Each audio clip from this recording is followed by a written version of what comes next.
Three heads, Old Yong.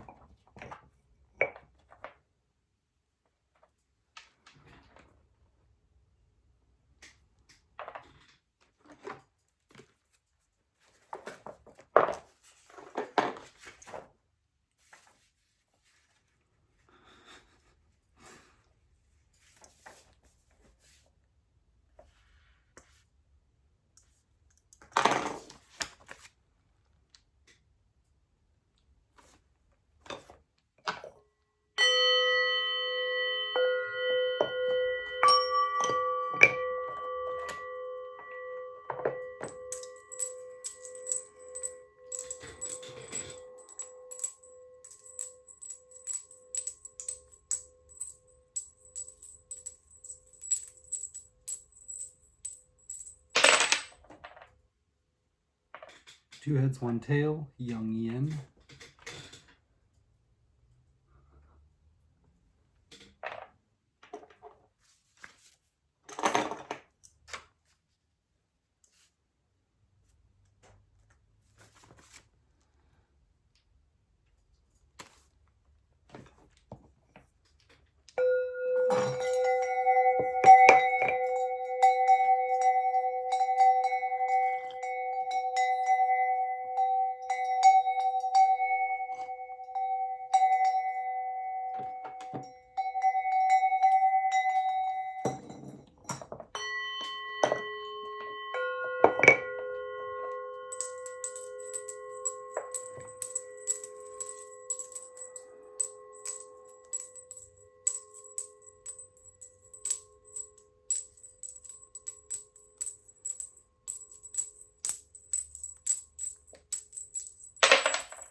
Two tails, 1 head, Yang Yang.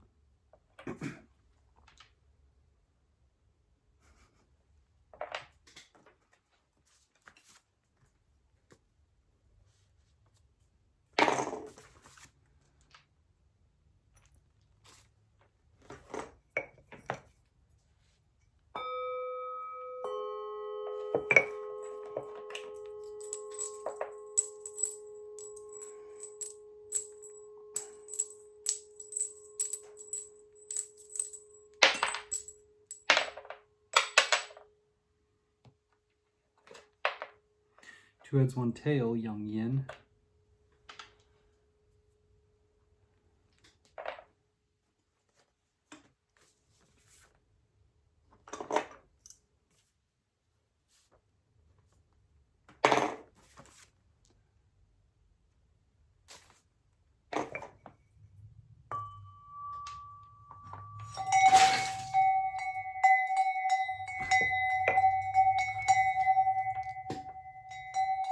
That's my cards that fell off.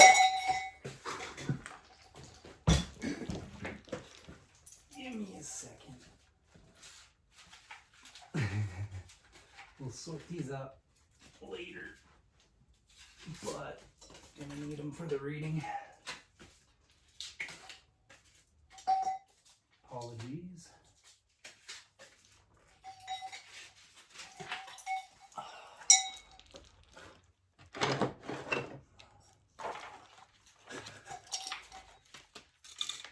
It's gonna make that fun to go through here in a second. There we go. Ooh.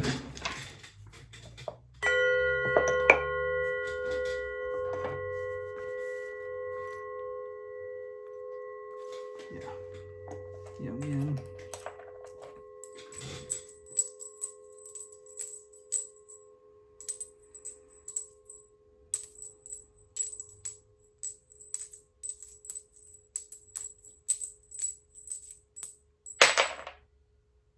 2 heads, 1 tail, Yang Yin.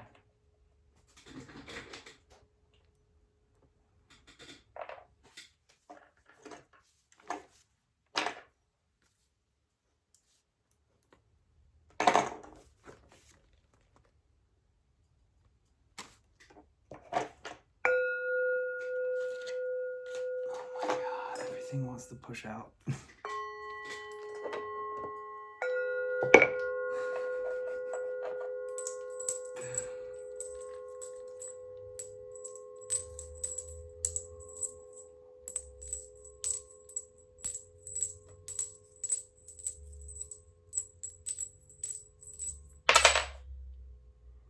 Three heads, Old Yang.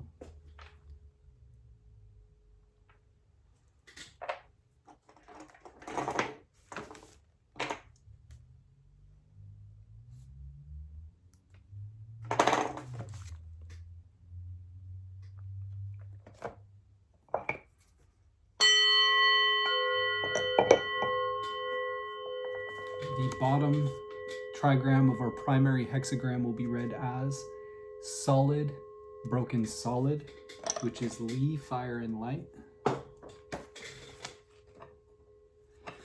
Li is fire and light, both inner and outer. As an inner light, she is consciousness at its most lucid and unclouded, holding things together in the mind, perceiving their differences and connections, and discerning the underlying patterns of relationship. And as well as vision, Li is the light that makes things visible, the power to cast light on things, spreading clarity and the awareness of order. Li is the middle daughter, living in the south, the region of midsummer and the burning sun.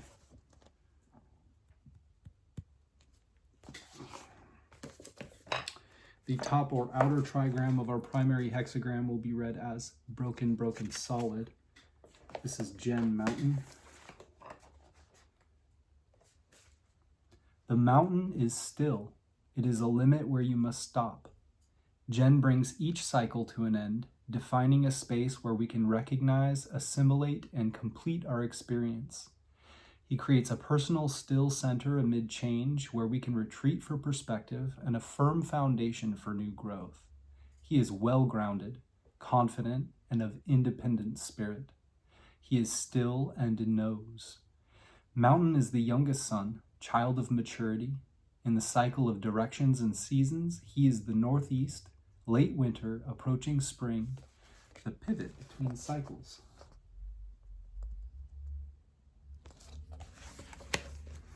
Gen Mountain above Li, fire, and light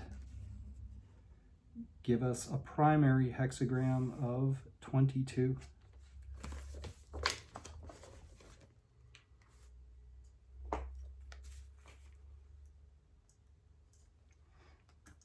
Once our changing lines change, that of the Old Yang first line and Old Yang sixth line, the bottom trigram for our supporting hexagram will then end up being broken, broken, solid, which again is Gen Mountain.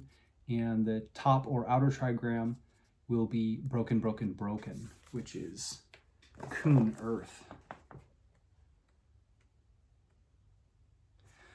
Kun is Earth, open to receive and support what comes to her, providing for its full development. She makes inspiration manifest and gives it form and sustains its growth. Earth is available to be used, ready to lend her strength to the work without limit. She protects and accepts all things in their totality, present and potential, in an unconditional embrace. Earth is mother, found in the southwest in the harvest time of late summer and early autumn.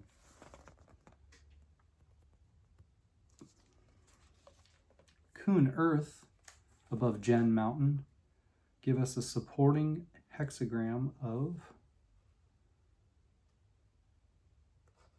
15.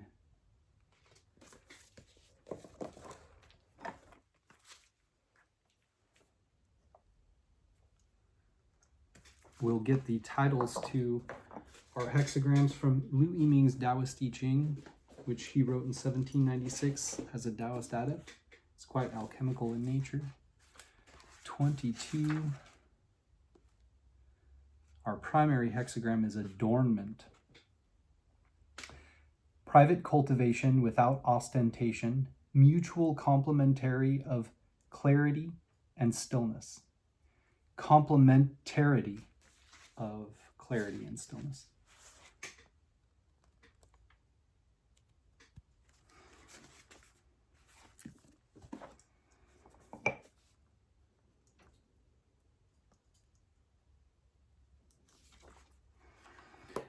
And 15, our supporting hexagram, which puts our primary hexagram in a broader context and influence a direction of travel, an underlying issue that has to do with you and your relationship to it all,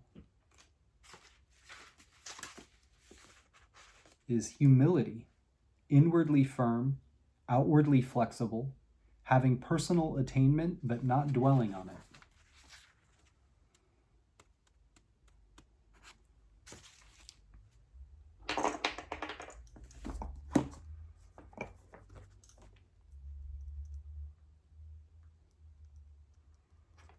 Here's the fun part now. We will get the cards for this from Kibi's Evening Tarot, which I dumped all over the floor. All my stuff scooting out, so they are no longer in order. But we'll get there. Okay. primary hexagram 22, Adornment, looks an awful lot like me struggling.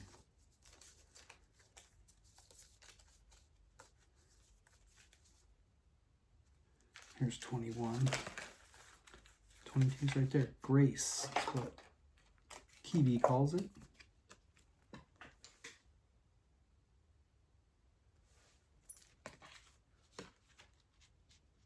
So the sun coming up over the mountains.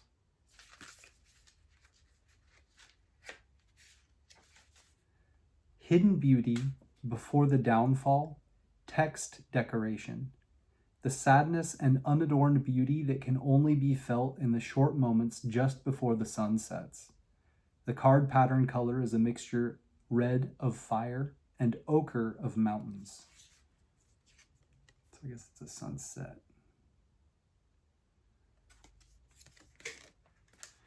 And our supporting hexagram, which puts our primary hexagram in a broader context and influence, a direction of travel, an underlying issue that has to do with you and your relationship to it all, is 15, humility. Or in Kiwi's case, she calls it modesty.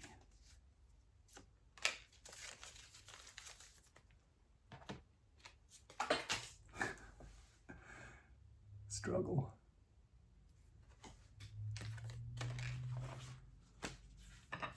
More mountains.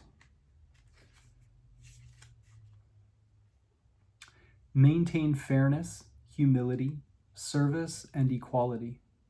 In order to grow and prosper, we must maintain a balance between what lies beneath us and what is within us, and strive for fairness. Decorate the final beauty. I will. Thanks for the advice. All right, next we will look at I Ching Shadow Integration Oracle. Do not purchase this unless you intend to spend a bit of time fixing the cards, as a lot of the text didn't match the titles and whatnot. But it's a great deck other than that. Grace, primary hexagram or adornment. Grace signifies beauty, elegance, and the cultivation of refined expression and inner harmony. It represents ornamentation that enhances, not obscures, the essential truth. Inner beauty shines through outer form. Embrace the beauty within and around you, allowing it to uplift your spirit. Confront any shadow of superficiality or self-neglect by cultivating genuine inner grace and external refinement that reflects your true essence. Beauty is a reflection of integrated harmony.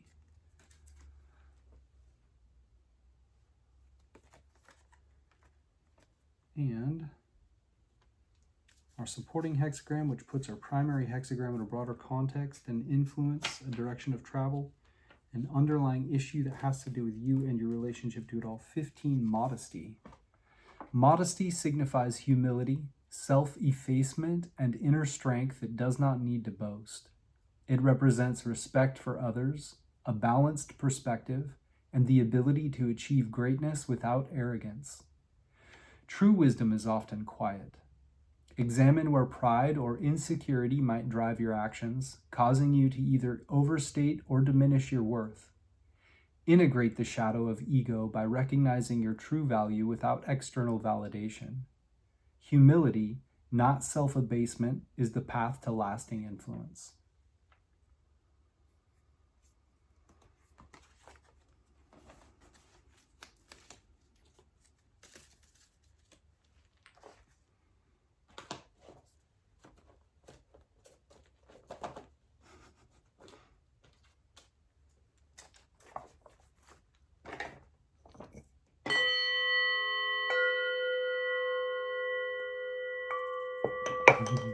I almost rang my mug here.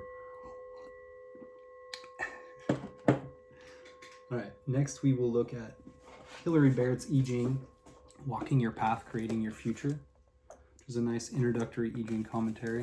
Highly recommend if you're just starting out and want to read for yourself. Hexagram 22, Beauty. When we approach the I Ching to consult the Oracle, the question we bring to it will always have the general context: how can I act in creative relation with the spirits or forces shaping this moment of time? Key questions: how can you make the essence visible to others? What do you choose to communicate? Oracle: beauty, creating success, small yield from having a direction to go. This is about natural beauty, like the beauty of a plant whose form is the perfect, simple expression of its nature. It's also about the way people create images to communicate something of a person's or thing's inner nature. This becomes a fruitful way to engage with the world when you have a purpose in mind, like someone who becomes a suitor for the sake of his bride, or a figure of authority for the sake of those she teaches. This is an image created for the sake of communication and relationship, as a first step towards a chosen destination. Yet it only bears a small yield because it is only a first small step. Becoming something for someone is not sufficient to bring about significant results on its own. It's not the same as wholehearted conviction or ultimate fulfillment. No created image could ever express a whole person. So this is not a time to concentrate on results.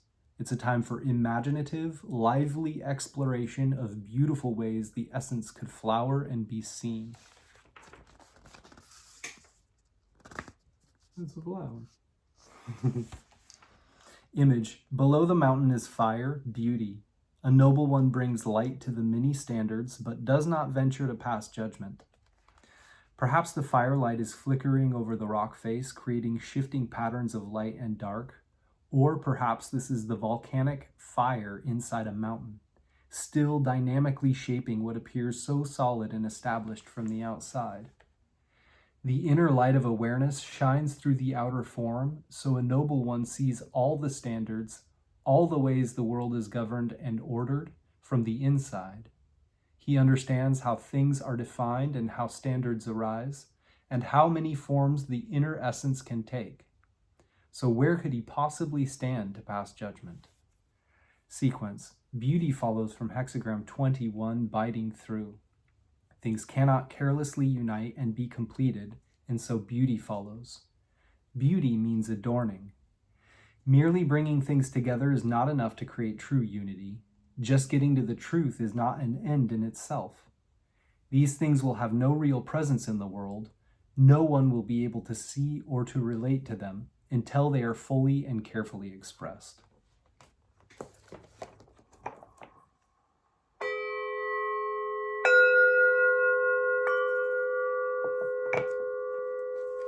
In our supporting hexagram, which again puts our primary hexagram in a broader context and influence, a direction of travel, an underlying issue that has to do with you and your relationship to it all. 15, integrity. Key questions: what is the simple reality? How might you return to a state of balance? What if it didn't all depend on you? Oracle: integrity creates success. A noble one completes it. To experience integrity is like coming face to face with your real self, plain, simple, and unadorned. To have integrity is to be whole, at one with yourself and with reality. It means being honest about your own capacities, holding yourself in creative balance with your world, and not exaggerating the importance of your role. These qualities enable the noble one to bring whatever work presents itself to completion. Since she is not overly full of herself, she has space for the real world. She isn't hampered by an excess or by a lack of confidence. Since she isn't caught up in a personal story and doesn't identify her work with her worth, she is free to do what needs to be done and move on. Image: in the center of the earth there is a mountain, integrity.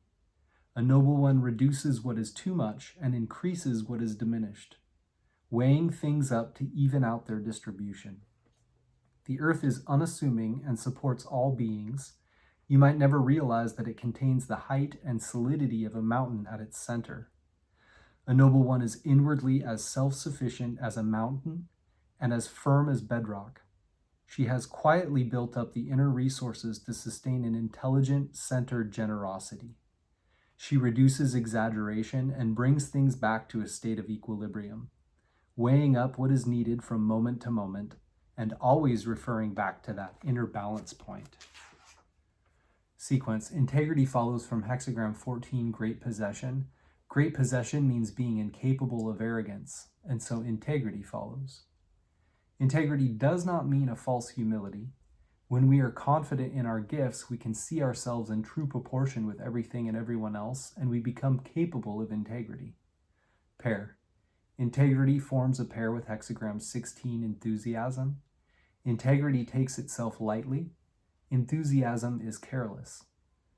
Integrity is simple and down to earth.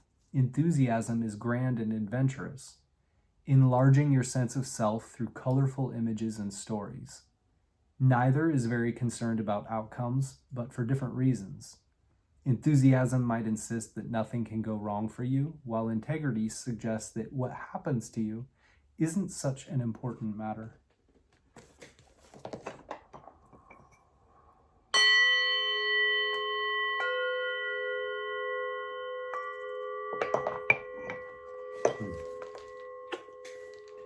Next, we will look at Benabel Wen's I Ching The Oracle, a practical guide to the Book of Changes, an updated translation annotated with cultural and historical references, restoring the I Ching to its shamanic origins. Highly recommend this book as well. Cannot say enough good things about Benabel Wen. If you're watching, I love your work. Thank you. 22, our primary hexagram. Luminosity, the Oracle. Your public image now suffices for the small undertakings, but the large undertakings will exceed your beauty and grace. A personal journey will strengthen your luminosity.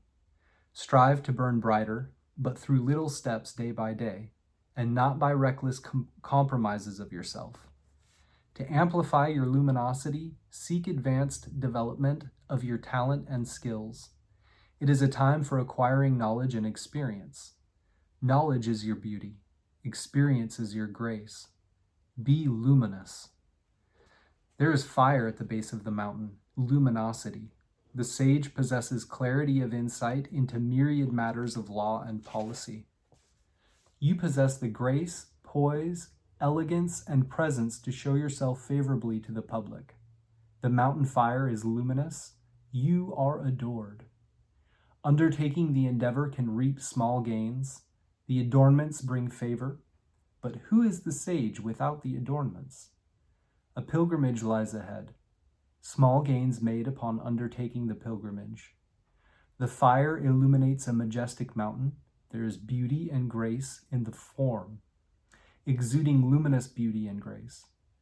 Gains are small when luminosity comes from wearing adornments. Beauty is not in form.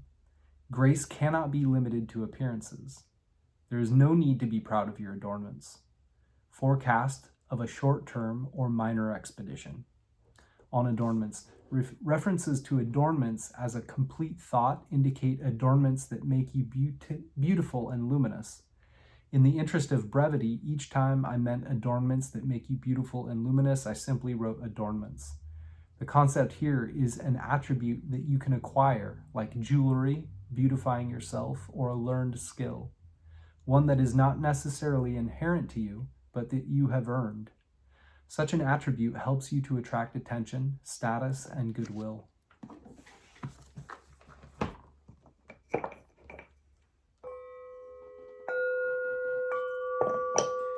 In our supporting hexagram, I never read our Changing Lines out of Hilary Barrett.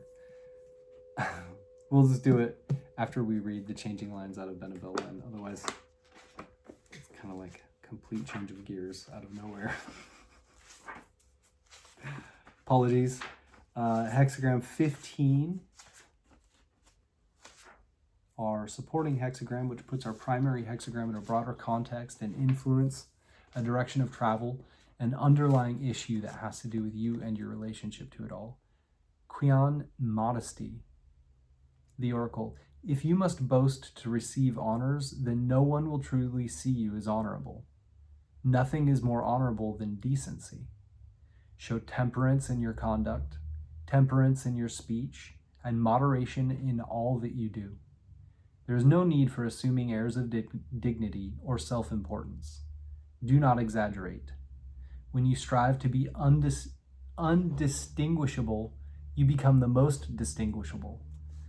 Beyond the merits of virtue, you've unwittingly provoked the evil eye of envy, and someone feels threatened by you, and this person wields power. Give no one any reason to act against you. Allow no merit to the adversary's claims. There is a mountain within the earth. The sage culls away where there is excess and adds where there is shortage. Ensure temperance and fair distribution. Modesty will help you achieve success in your endeavor. What is most important for you is to follow through. Initiating is not the challenge. Completion is the obstacle. The sage will meet a favorable outcome.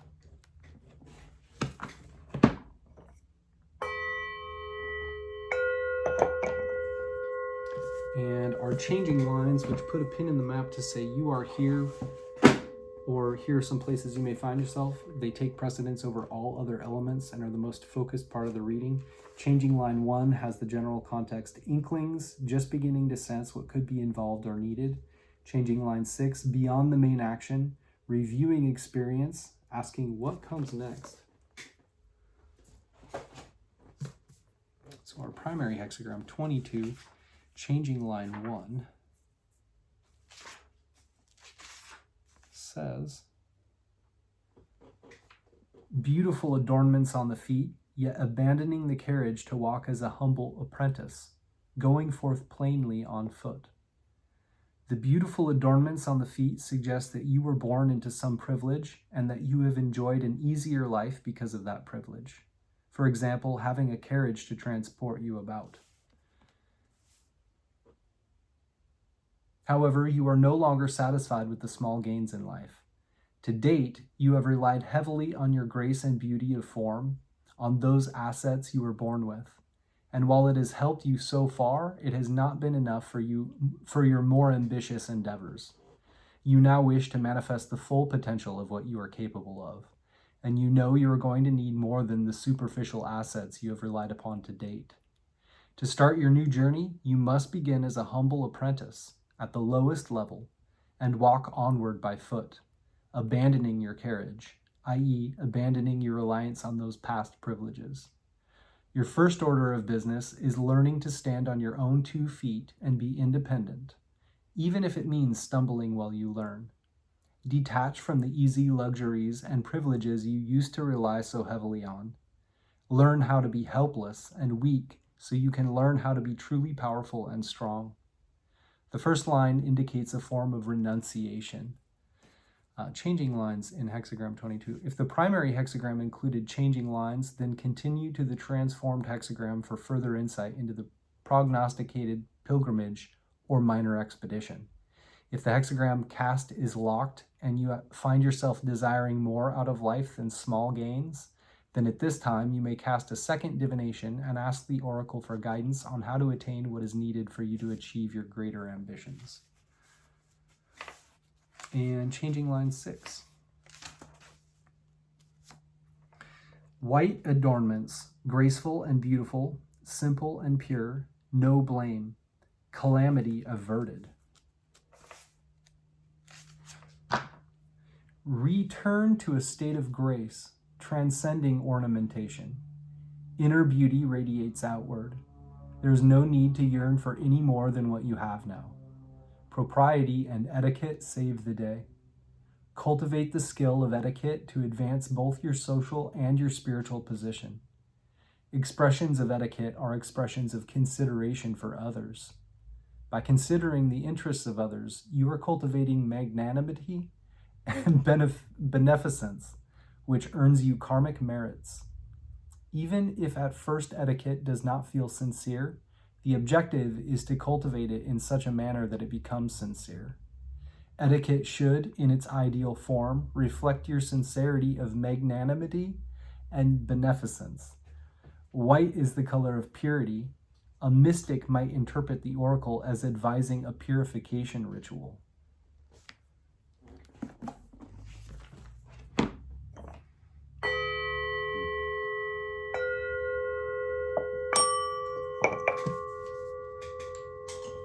And what Hilary Barrett said of our changing lines, since we forgot to do that. Sorry, Hilary. 22, changing line 1. Making your feet beautiful, putting away the carriage and going on foot. Putting away the carriage means you are not looking for a shortcut and will not force the pace. You don't expect to be whisked away from the dust of the road straight into a ready-made relationship. You're willing to be present on the ground for every step. You're not laying claim to any special status, and this makes your humility and honor commitment very clear. And this makes your humility and honest commitment very clear. Naturally, it also means that your progress towards your destination will be slow, but you will have the chance to discover the landscape on the way.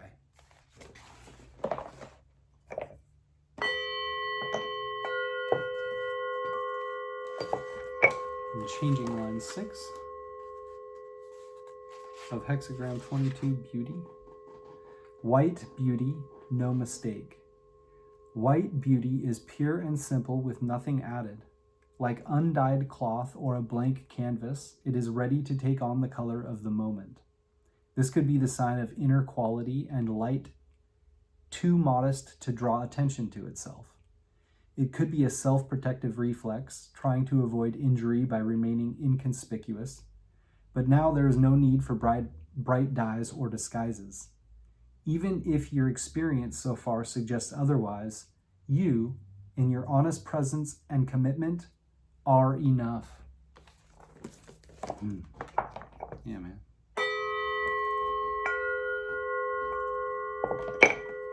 Mwah. All right. Let's do James de Corn's Gnostic Book of Changes next. He is a practitioner of the Tao himself. He has compiled several I Ching commentaries into this one helpful place. And he quotes people like Carl Jung and things like the Kabbalah. And he sums things up at the end. It's free online, so I've left links to this in the description box below. He calls our primary hexagram 22 persona. Other titles might be grace, the symbol of decoration, elegance, gracefulness, luxuriance, adorning, public image, adornment, beauty, conceit, vanity, veneer, facade, manners, embellishment, superficiality, superficial appearances, form versus function, art, ego trips. Quote from D.F. Hook, often refers to conceit, vanity, or beauty. Beauty. It stresses that the content is more important than the outward appearance. Judgment, leg. Persona should be given its due, but there is no advantage in allowing it to advance and take the lead. Wilhelm/Baines, grace has success. In small matters, it is favorable to undertake something. Blofeld, elegance, success. Some small advantage can be derived from having a particular goal or destination. The implication is that the advantage is not sufficient to make it worthwhile to seek that goal or destination unless no special difficulty or inconvenience is involved. The arrangement of the lines in this hexagram is very similar to that in the previous one, but it is adjudged much more suitable. The general idea is that, like nature, we should conform to a regular and well-ordered pattern of behavior which, since we are human beings and not mere animals, involves a high degree of refinement. From the point of view of divination, would seem that this is a time to watch carefully so as to learn how those involved in the situation think and behave, the better to influence them for the good when the opportunity arises. Lu, gracefulness, success. Small undertakings benefit. Ritzema/Karcher, adorning, growing, the small, harvesting, possessing, directed going. This hexagram describes your situation in terms of its outward presentation. It emphasizes that building intrinsic value by embellishing appearance and displaying valor is the adequate way to handle it.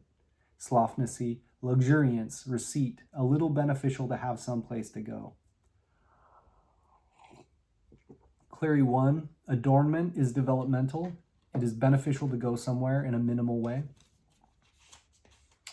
Wu, adornment is pervasive and shows small advantage of an undertaking. Adornment does not change the nature of what it adorns, but it merely makes what it adorns appear more attractive. In other words, the change is mostly superficial, but not substantive. The image, leg. Fire at the foot of the mountain, the image of persona. Thus, the superior man adorns his rule with grace, but makes important decisions in conformance with higher laws. Wilhelm/Baines, fire at the foot of the mountain, the image of grace. Thus does the superior man proceed when clearing up current affairs. But he dare not decide controversial issues in this way. Blofeld, this hexagram symbolizes fire at the foot of a mountain, the superior man desiring to ensure the enlightened functioning of the various departments of state, dare not make light decisions regarding legal matters. The component trigrams, fire below mountains, suggest a brilliance which cannot be perceived from afar. The Chinese commentators go on to suggest that this symbolizes a firm and somewhat severe exterior, which hides brilliance and the beauty within. For purposes of divination, this should be taken as a pattern for our comportment in the matter at issue. Lu, fire illuminates the base of the mountain, symbolizing gracefulness. Thus, the superior man clarifies ordinary affairs, but does not judge lawsuits. Ritzema/Karcher, below mountain possessing fire, adorning, a chunsu or chief son or superior person, uses brightening the multitudinous standards without daring to sever litigating. Cleary 1, there is fire below the mountain, adorning it. Thus do superior people clarify governmental affairs without presumptuous adjudication. What superior people see in this is that just as the light of a fire below a mountain is not great, when people are lacking in capacity, their vision is not far-reaching. Therefore, the superior people administer and clarify the simple matters of governmental affairs and do not act presumptuously in difficult matters of adjudication. Not judging presumptuously thus has the meaning of respect for life. Wu, there is fire at the foot of the mountain. This is adornment. The chunsi, or chief son or superior person, brings openness to administering civil affairs, but refrains from judging cases in criminal litigation. Commentary. Confucius/Leg, in persona, we see the magnetic central line ornamenting the dynamic lines of the lower trigram, and hence it is said that ornament should have free course. On the other hand, the dynamic top line ornaments the magnetic lines of the upper trigram, and hence it is said that there will be a little advantage if ornament is allowed to advance and take the lead. The elegance and intelligence of the lower trigram is regulated by the restraint of the upper trigram. This suggests the observances which adorn human society. We observe the ornamental figures of the sky and thereby ascertain the changes of the seasons. We observe the ceremonial customs of society and understand how transformation is accomplished in the world. Leg. Persona is the symbol of what is ornamental and of the act of adorning. As there is adornment in nature, so should there be in society, but its place is secondary to that which is substantial. The Confucian editors say that the magnetic line coming and ornamenting the two dynamic lines in the lower trigram shows how substantiality should have the benefit of ornamentation. The dynamic line ornamenting the two magnetic lines in the upper trigram shows how ornamentation should be restrained by substantiality. Ornament has its use, but it should be kept in check. The figures of the sky are all the heavenly bodies in their relative positions and various movements, producing day and night, heat and cold, etc. The observances of society are the ceremonies and performances which regulate and beautify the intercourse of men. A mountain, says Cheng Tzu, is a place where we find grass, trees, and 100 other things. A fire burning below it throws up its light and brings them all out in beauty. This gives the idea of ornament or being ornamented. The various processes of government are small matters, and elegance and ornament help their course. But great matters of judgment demand the simple, unadorned truth. Notes and paraphrases judgment. There's nothing wrong with showing a little style, but don't become so identified with a role that it makes your decisions for you. The superior man displays wit and charm when that is appropriate, but relies upon shrewd discernment when making serious choices. Confucius points out the correct attitude for this hexagram in this third sentence. The elegant intelligence or brilliant wit of the lower trigram is being sat on by the mountain of the upper trigram.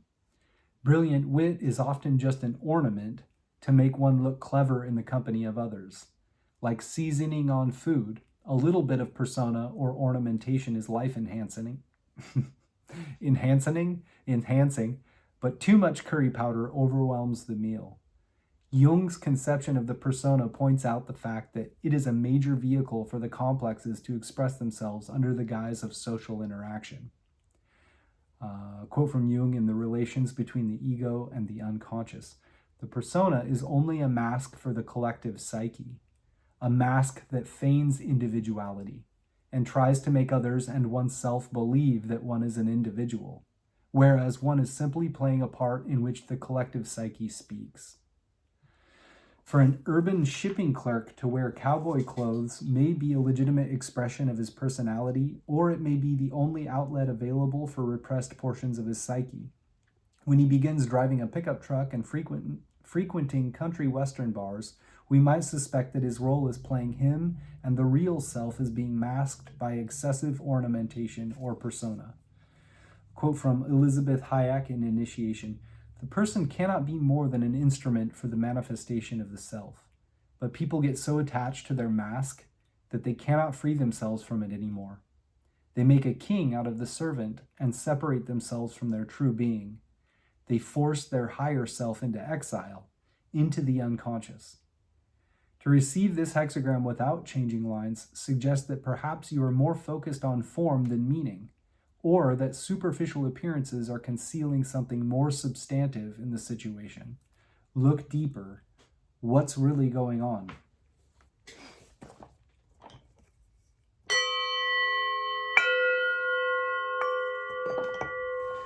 And our supporting hexagram, which puts our primary hexagram in a broader context and influence, a direction of travel, an underlying issue that has to do with you and your relationship to it all. 15, James de Corn calls temperance. Other titles might be modesty, the symbol of humility, moderation, humbling, respectful/humble, yielding/retiring. 1, from C.K. Anthony. Obtaining this hexagram implies that modesty is needed in our attitude, meaning to allow ourselves to be led without resistance. And I quote from Chung Wu in 2. A humble or modest person is thought of as having an empty or unoccupied mind, meaning a mind without prejudice. And 3, from Thomas Cleary, only superior people who practice Tao know where to stop, disregard what they have, and appear to have nothing. Judgment, leg. Temperance indicates successful progress. Temperance brings a good issue to the superior man's undertakings. Wilhelm Sachsbane's modesty creates success. The superior man carries things through.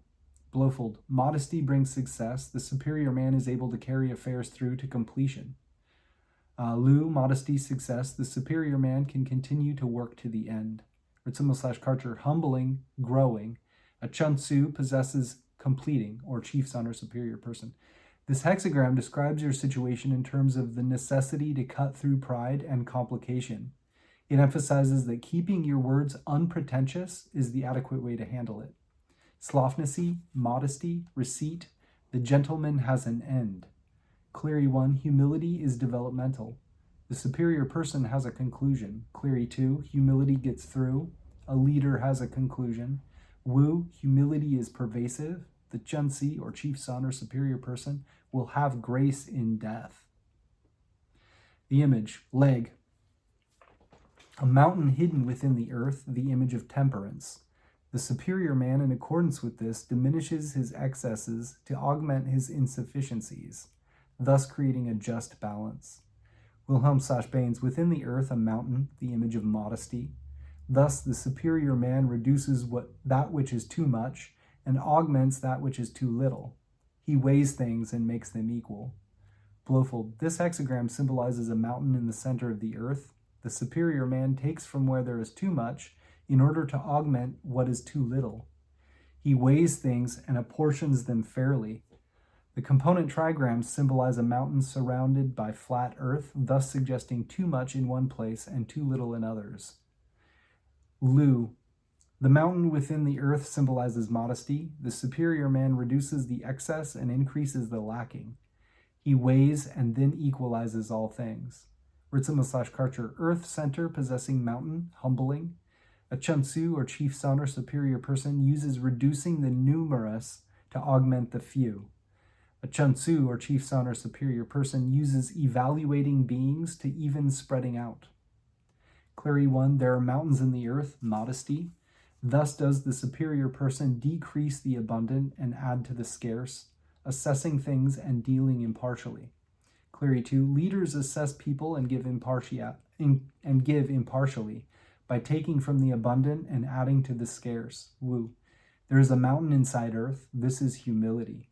Thus the Chun-Tzu or chief son or superior person takes excess from the more to enrich the less and measures goods to ensure fair distribution. To prepare oneself to accept what is fair among all his fellow men is the essence of humility. Commentary.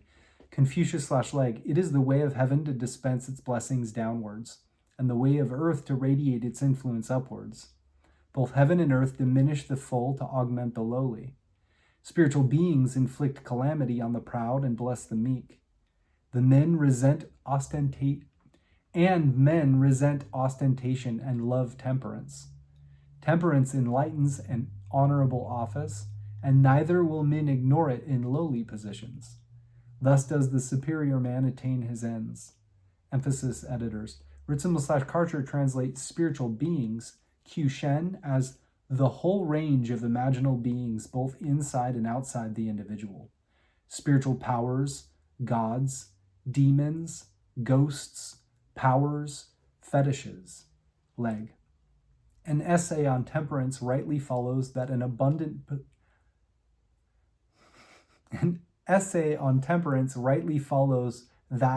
abundant possessions. The third line, dynamic among 5 magnetic lines in the topmost place of the trigram of keeping still, is the ruler of the hexagram.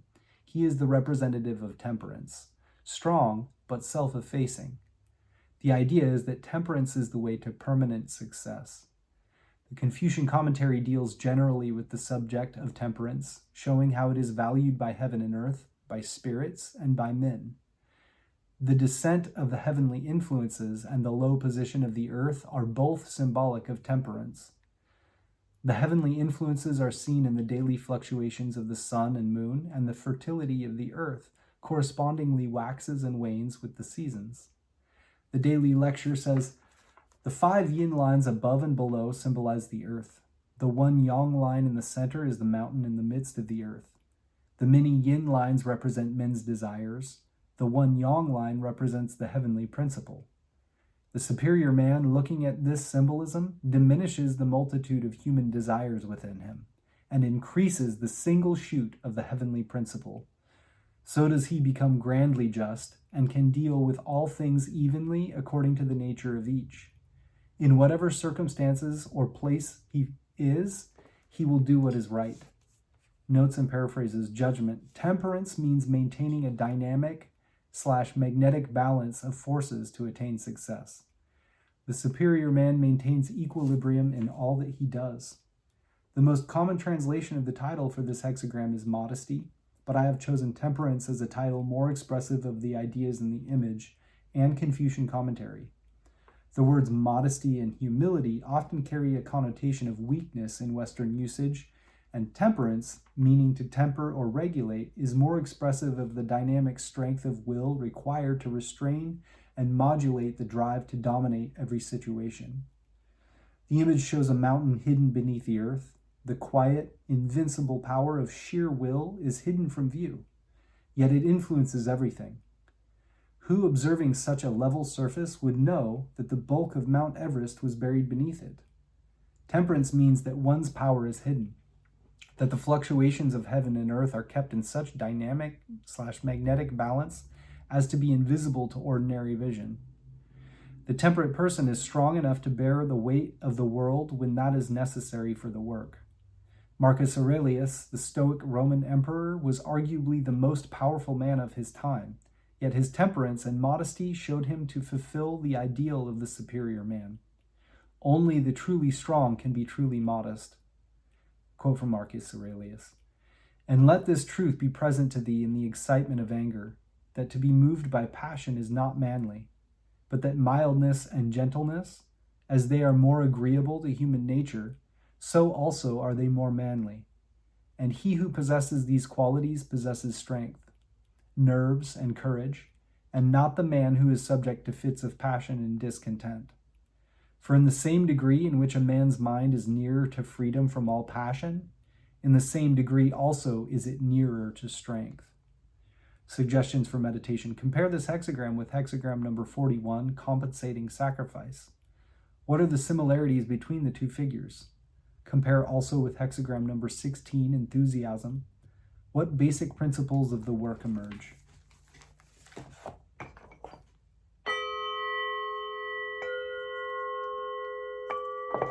Next, we'll look at our changing lines, which put a pin in the map to say you are here, or at least here are some places you may find yourself. They take precedence over all other elements and are the most focused parts of the reading.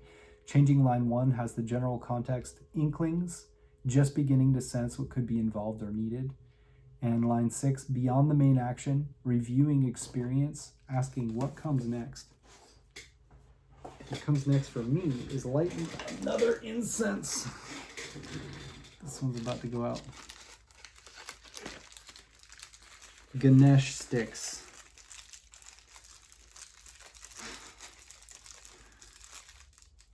Get it? There we go.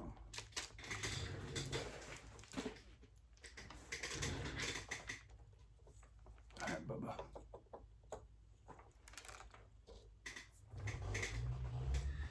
So, changing line 1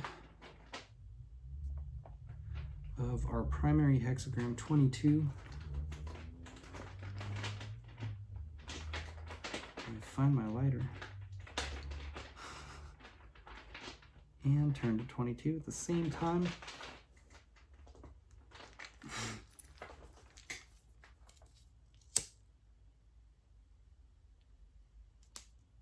There we go.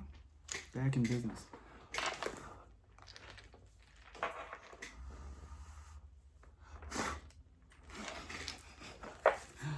Okay, changing line 1 of hexagram 22, persona.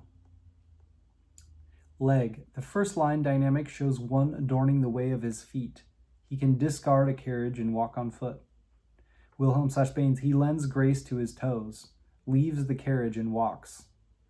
Blofeld, elegantly shod, he leaves his carriage and proceeds on foot. Lou, he decorates his toes and leaves the carriage. He would rather walk. Activity benefits, but stagnation does not. Ritzema/Carter, adorning one's feet, stowing away the chariot and also a foot. Slofnessy, making luxurious his feet, discarding the chariot and going on foot. Cleary 1, adorning the feet, leaving the car and walking. Cleary 2, adorn the feet, leave the car and walk. Wu, he adorns his toes, leaves the carriage behind and walks. Commentary, I picture him putting on toe rings. I don't know what it means. Maybe he's painting his toenails. Commentary, Confucius/Leg, righteousness requires that he should not ride. Wilhelm/Baines, it accords with duty not to ride. Blofeld, he declines to make use of the carriage at his disposal. This implies progressing in the way we know to be right, and declining the help of those who are anxious to lead us from the path of rectitude. Ritzema/Karcher, righteously know nothing to ride indeed. Cleary 2, it is right not to ride. Wu, because it is right not to ride in it. Leg, line 1 is dynamic in a dynamic place at the bottom of the hexagram. He is also the first line in the trigram of fire or light, suggesting what is elegant and bright. He has nothing to do but to attend to himself. Therefore, he cultivates, adorns himself in his humble position. If righteousness demands it, he can give up every luxury and indulgence. He neither cares for or needs adornment and will walk in the way of righteousness without it. Notes and paraphrases, Sue. At the outset, the man is tempted to create a falsely flattering public image for himself. A simple demeanor is more gracious and fitting to his position. Wing. Move forward under your own power and avoid false appearances, dubious shortcuts, or ostentatious behavior. It is most important now that you rely upon your own worth. Wilhelm, from Lectures on the I Ching. Now the attribute of art or grace consists of discarding all non-essential adornments. It consists of leaving out everything superfluous and of confining art to its appointed place. Editor, the feet here are regarded as more substantive than the carriage, suggesting that one must rely on one's own inner worth rather than a vehicle of ostentatious superficiality. Suggested is the need to abandon a crutch of some kind. A quote from E.C. Whitmont in The Symbolic Quest. The self, capital self, is the entity, then, that plots the way for an individual life, that directs and demands in an individual fashion. But the self, capital self, also insists that the ego take responsibility within the limits that are set for it. The wisdom of life lies in discovering where individual will and choice can operate, where limitations and responsibility begin and end. James de Corn breaks changing line 1 down into one succinct definition A. You are able to make your own decisions. You can stand on your own 2 feet. Rely now upon your own resources and initiative. Could be a test.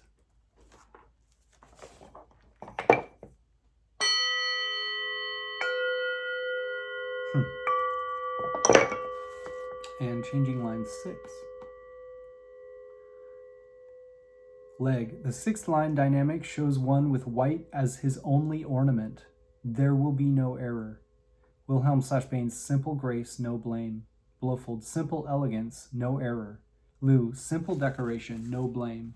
Ritzimmel/Karcher, white adorning without fault. Slofnessy, white luxury, there is no trouble. Cleary 1, adornment by simplicity is impeccable. Wu, he is unadorned and there will be no error. Commentary, Confucius/Leg, the line shows how he has attained his aim. Wilhelm/Baines, the one above attains his will. Blofeld, this top line indicates the fulfillment of our will. Ritzimmel/Karcher, acquiring purpose above indeed. Cleary 2, one attains one's aspiration above. Wu, his aspiration has prevailed. Leg, at the top of the hexagram, ornament has run its course and there is a return to pure white simplicity. Substantiality is better than ornament. The subject of the 6th line shows more of the spirit of the hexagram than most. His being clothed in simple white crowns the lesson that ornament must be kept in a secondary place. Notes and paraphrases, Sue. The man reaches the peak of his development and displays perfect grace through the true expression of his character without pretensions. He understands the patterns of human frailties. Wing, you can rely now upon the sincerity of your true nature to supply your external radiance. Pretensions, form, and adornments are no longer necessary to achieve your aims. Simplicity is the path you must take. In this way, you will make no mistakes. Wilhelm, from Lectures on the I Ching. Highest spirituality is connected with complete absence of outward pretense.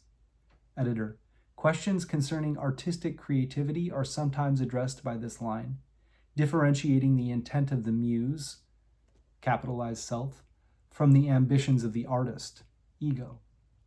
We are reminded of the difference between unity and multiplicity, unity being one simple whole, multiplicity being many diverse complexities or ornaments.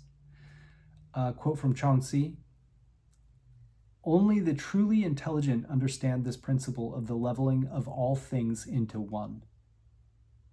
They discard the distinctions and take refuge in the common and ordinary things. The common and ordinary things serve certain functions and therefore retain the wholeness of nature. From this wholeness, one comprehends, and from comprehension, one comes near to Tao. There one stops. To stop without knowing how one stops, this is Tao. James Acorn breaks changing line 6 into one succinct definition. A. Keep it simple.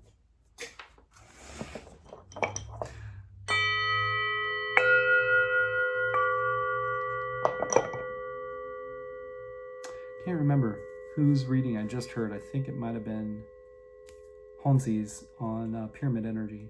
I think that was the message, keeping it simple. All right, let's move along to I-ming's Taoist teaching, which he wrote in 1796 as a Taoist adept. It's quite alchemical in nature. Hexagram 22, our primary hexagram. Adornment. Adornment is developmental. It is beneficial to go somewhere in a minimal way. Explanation. Adornment means beautification. As for the qualities of the hexagram, above is mountain, still, and below is fire, luminous. Clear about where to rest, resting in what is clarified. One naturally clarifies illumination and rests in the highest good. Therefore, it is called adornment. This hexagram represents hidden practice and secret cultivation. It follows on the previous hexagram, observing. Observing is the path of spiritual clarity and alert observation, gradually progressing along with time. Alert and observant, one turns the awareness around to look within. I think that's called turning the light around. Just that. Wise, yet appearing ignorant. Adept, yet appearing inept. One stabilizes clarity so that clarity develops, and understands stopping and stilling so as to rest in the appropriate place. Clarity and stillness adorn each other. Thus, clarity is not misused, and stillness does not degenerate into quietism. Clarity is the body of stillness. Stillness is the function of clarity. Thus, clarity is not damaged, and stillness is correct. So clarity and stillness are developmental. Although clarity and stillness adorn each other, one should value still clarity. Still clarity is not empty inaction that does not use illumination at all, but while one is illumined within, one does not show it outside. One rests in clarity and does not rest where it is unclear. Clarity is within stillness. One does not lightly use the clarity of illumination. This is the meaning of self-minimization. Minimizing oneself, one is prudent and cautious, getting rid of intellectualism, inwardly preserving clarity of spirit. With open awareness that is unclouded, one cannot be moved by anything. There is much benefit in this. But minimization that is too extreme is stillness without illumination. It is not the form of union of clarity and stillness that this hexagram represents. How could it be developmental or beneficial? Stillness means resting in the highest good, being tranquil and imperturbable. Clarity means clarifying the quality of illumination, being sensitive and effective. Uncontrived when quiet, creative when active, clear in stillness, tranquility employing illumination, attaining it in the mind and proving it in affairs. Only then is it called true stillness and true clarity. When the text here says it is beneficial to go somewhere, this simply means that this is the way to test and prove this stillness and clarity. When ordinary people have no concerns, their minds are clear, and they know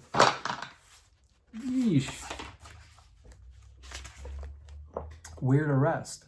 But when they have matters to attend to, they get muddled and confused and don't know where to rest.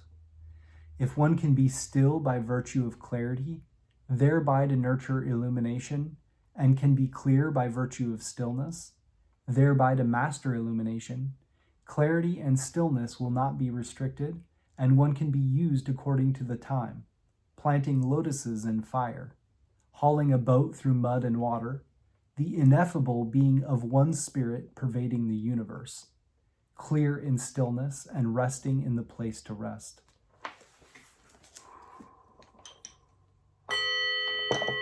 Let's also read the commentary section of Hexagram 22, and then we'll turn to our supporting hexagram.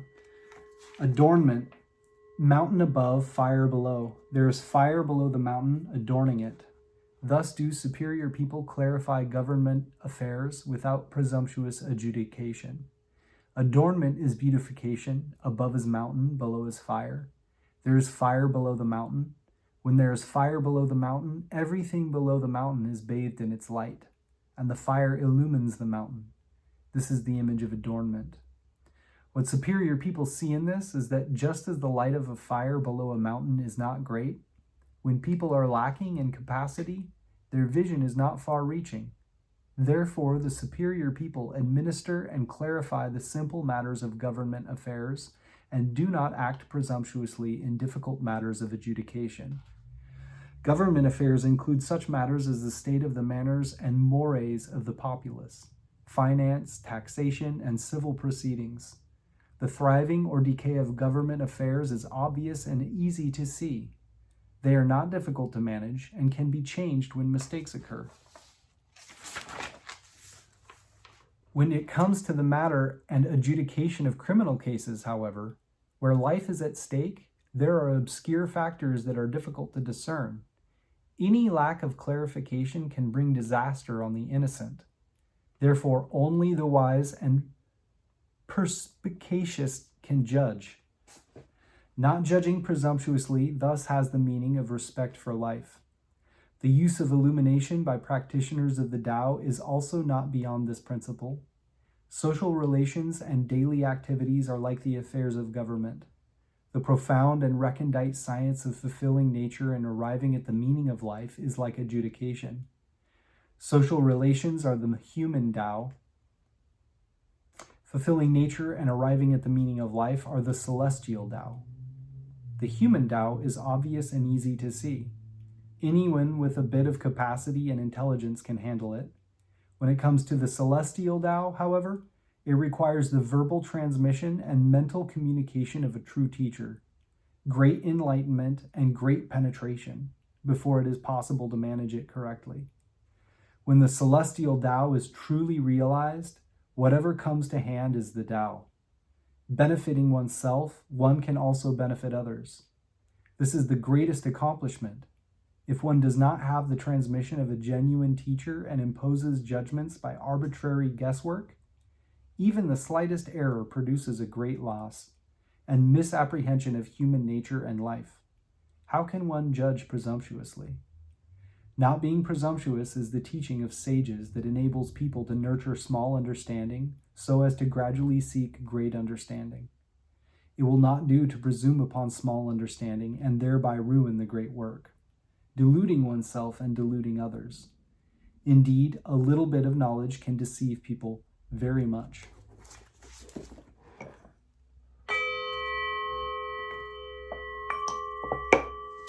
And next we will look at our supporting hexagram, which puts our primary hexagram in a broader context and influence, a direction of travel, an underlying issue that has to do with you and your relationship to it all. 15, humility. Humility is developmental. The superior person has a conclusion. Explanation. Humility means possession without dwelling on it.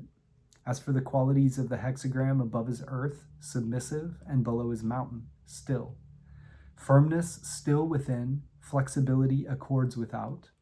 Inwardly firm while outwardly flexible, it is therefore called humility. This hexagram represents preservation of yang by yin. It follows on the previous hexagram, sameness with people.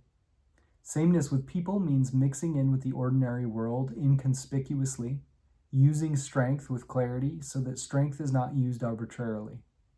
Unless one's development and maturity is quite deep and rich, one cannot do this. The work of deepening development is precisely the work of preserving yang by yin. Preserving yang by yin is that whereby openness is consummated and tranquility pure, staying in the appropriate place. Mountain is where one kills the self. Earth is where one enlivens the self. Those who have not yet died first learn to die. This is the stilling of yang. Non-birth is eternal life. This is the submission of yin. The stilling of yang is stopping false yang and nurturing true yang. The submission of yin is using true yin to repel false yin. When false yang stops and true yang remains, this is called nurturing. When false yin retreats and true yin appears, this is called submission. When one is able to nurture and to submit, one governs oneself with strictness and responds to others with openness.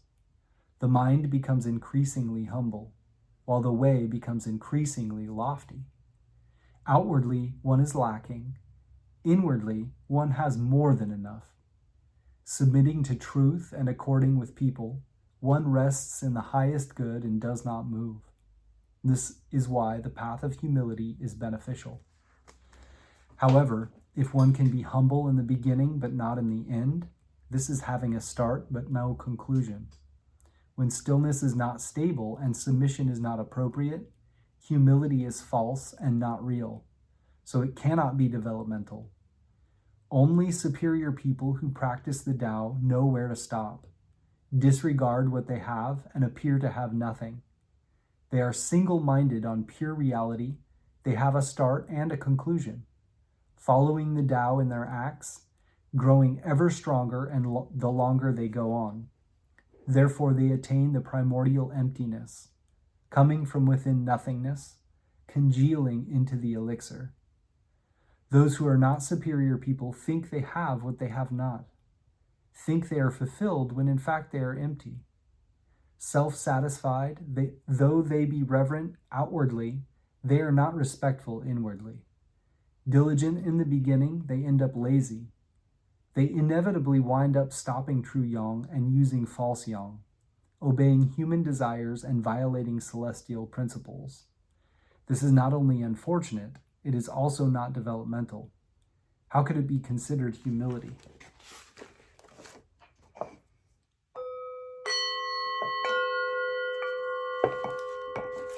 In the commentary section of 15,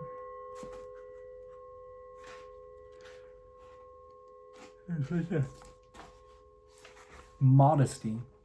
Earth above, mountain below. There are mountains in the earth. Modesty. Thus does the superior person decrease the abundant and add to the scarce, assessing things and dealing impartially. Modesty means to have endowments, but not dwell on them. Above is earth, below is mountain. This is the existence of mountains in the earth. Originally, mountains are high and the earth is low, inwardly concealing high attainments while in a state of lowliness. Being outwardly empty, yet inwardly fulfilled, is the image of modesty. What superior people see in this is that people have an abundance of pride and a scarcity of humility. Therefore, they act presumptuously and are never impartial. Therefore, superior people decrease the abundant pride and increase the scarce humility. When handling affairs and dealing with people, they assess the relative importance of things, determine what is appropriate according to the situation, and deal impartially with it. Superior people capable of modesty have talent but do not presume upon it. They have virtue but do not dwell on it. They have no conception of self and no images of others. All pride and arrogance have vanished from them, and their minds are always equanimous. When the mind is equanimous, one is naturally also impartial in one's dealings. Inwardly equanimous, outwardly impartial, one's virtue grows daily more lofty. One's heart grows daily more humble, outwardly appearing to be lacking, inwardly having more than enough. Many are the benefits of modesty.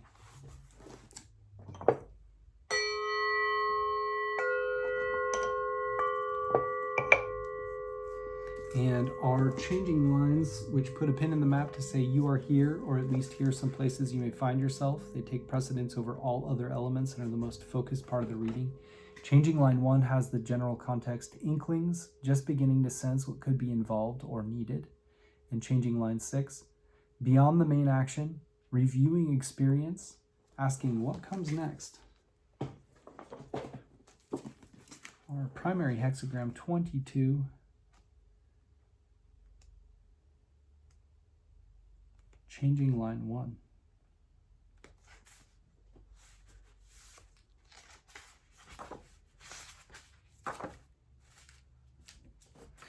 Sheesh.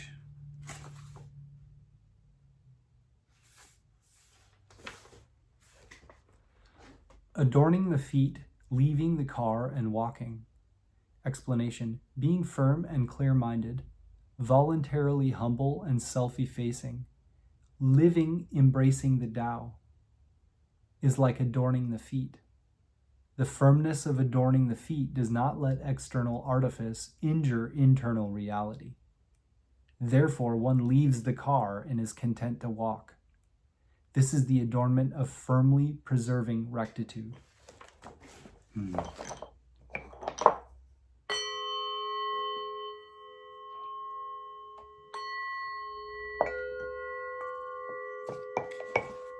And changing line 6.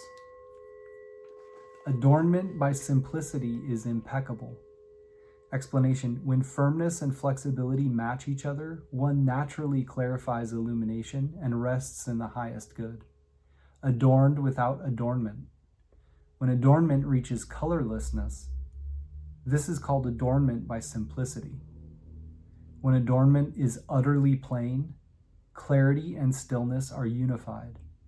Energy and substance both transmute, integrating with celestial principle, without the slightest fault of human desire. This is the adornment of merging of firmness and flexibility. So in terms of adornment as a path, the mutual necessity of clarity and stillness is what must be considered important.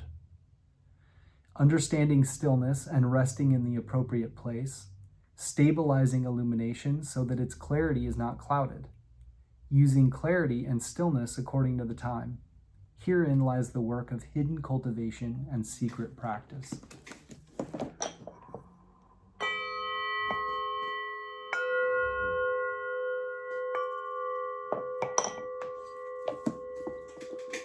Next, we will look at Browne Walker's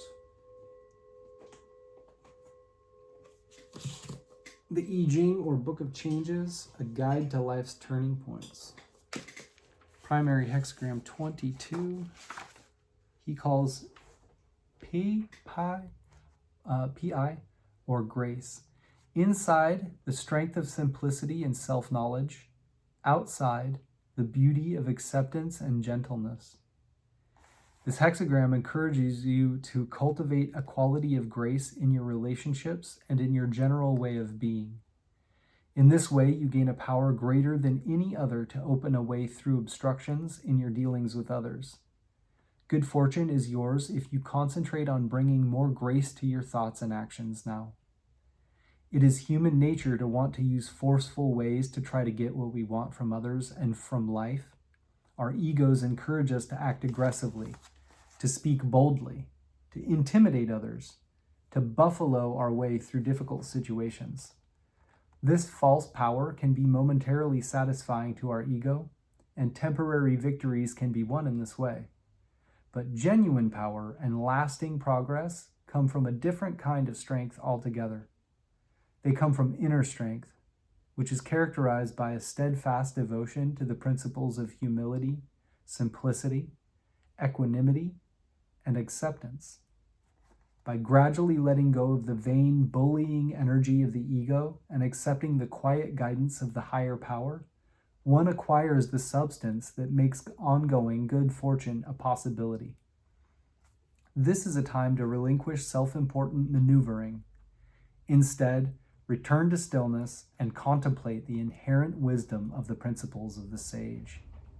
By practicing quiet strength within and gentle acceptance without, you acquire a grace that dissolves all barriers to progress.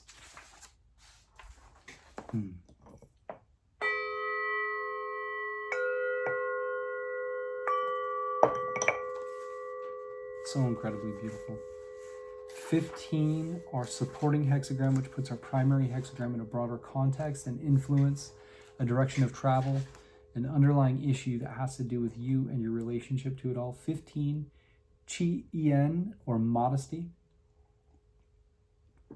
The creative acts to empty what is full and to offer abundance to what is modest.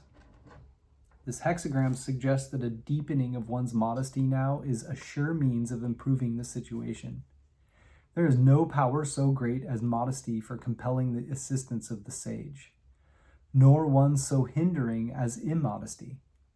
Those in high places who retain their modesty are loved by all and continually prosper.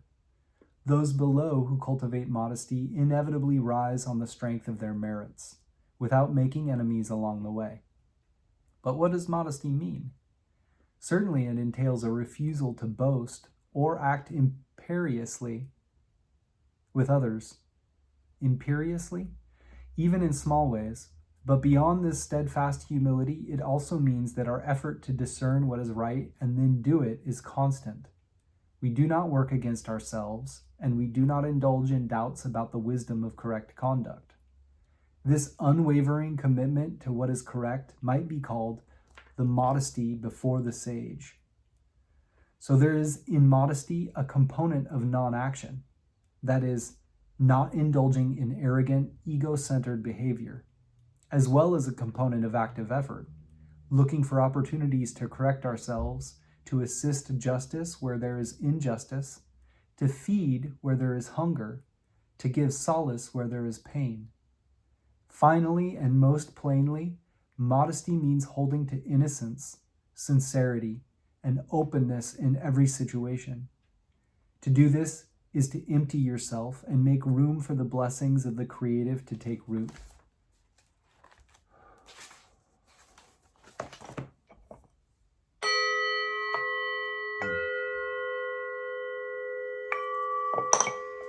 And our changing lines, which put a pin in the map to say you are here, or at least here are some places you may find yourself. They take precedence over all other elements and are the most focused part of the reading. Changing line 1 has the general context inklings, just beginning to sense what could be involved or needed. And changing line 6, beyond the main action, reviewing experience, asking what comes next. Changing line 1 of hexagram 22. Grace. In the beginning, one must walk slowly and carefully. Do not assume that you know the answers or need to force a solution. Remain modest and allow the unknown to guide you.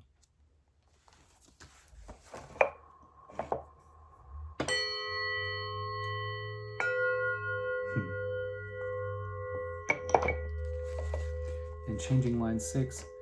By discarding the use of false power, one gains a view of the path to true power. In quiet acceptance, there are a grace and a strength that overcome all else.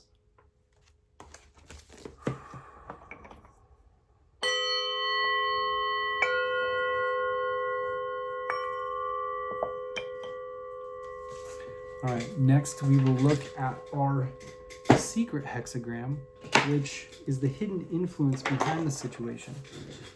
To get that, we get the bottom or inner trigram by looking at the second, third, and fourth lines. So it'd be broken, solid, broken, which is con water. And the top trigram will be the third, fourth, and fifth lines, which is solid, broken, broken, which is Zen thunder. So Zen thunder above con water as a secret hexagram sounds intense. Zen thunder above con water, yeah.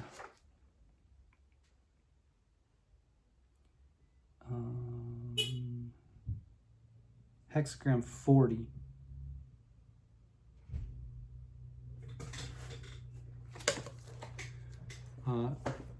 Hexagram 40 is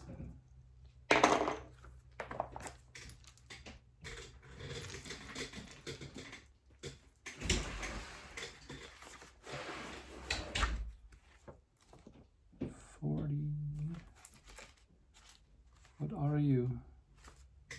Liberation. taking advantage of the appropriate time to liberate positive primordial energy from the influence of negative conditioned energy.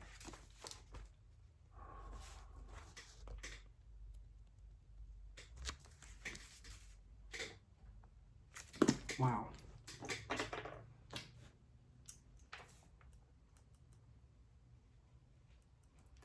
I want to look at this first through this shadow integration oracle here.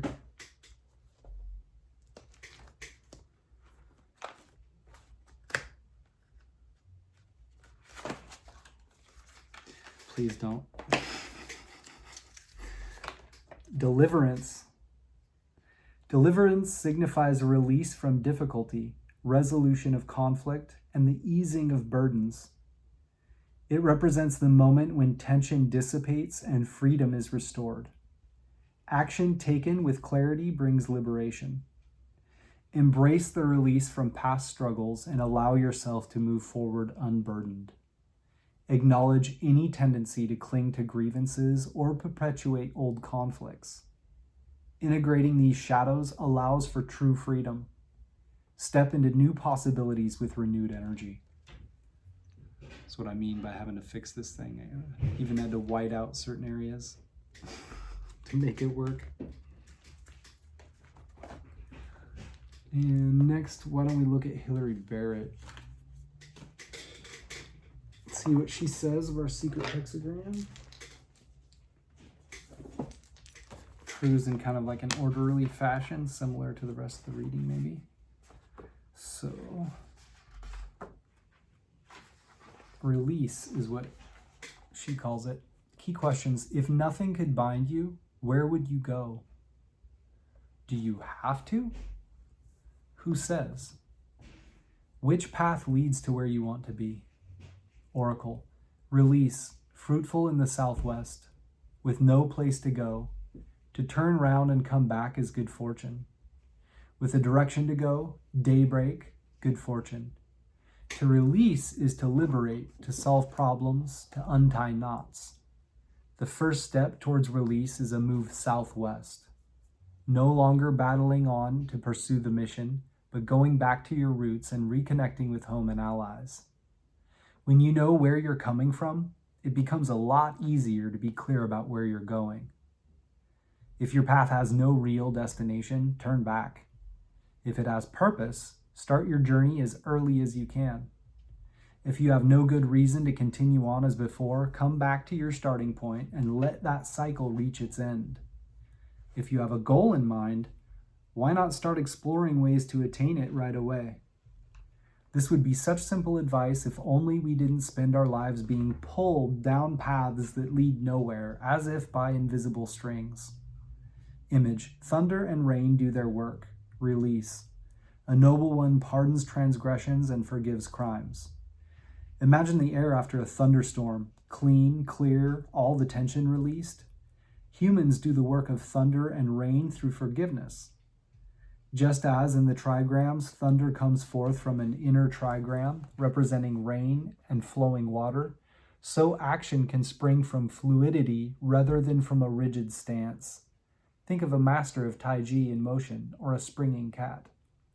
Forgiveness frees us from the bonds of inevitability. A line crossed need not mean there must be retribution. Punishment doesn't have to follow from crime. It's rare that we're truly forced to respond in a certain way or obliged to make up for our own past mistakes or omissions. Sequence: release follows from Hexagram 39, limping. Things cannot end with hardship, and so release follows. Release means letting things take their time. There comes a time when there has been enough struggle. Release means ending the battle with the world and starting to reconnect with its natural flow.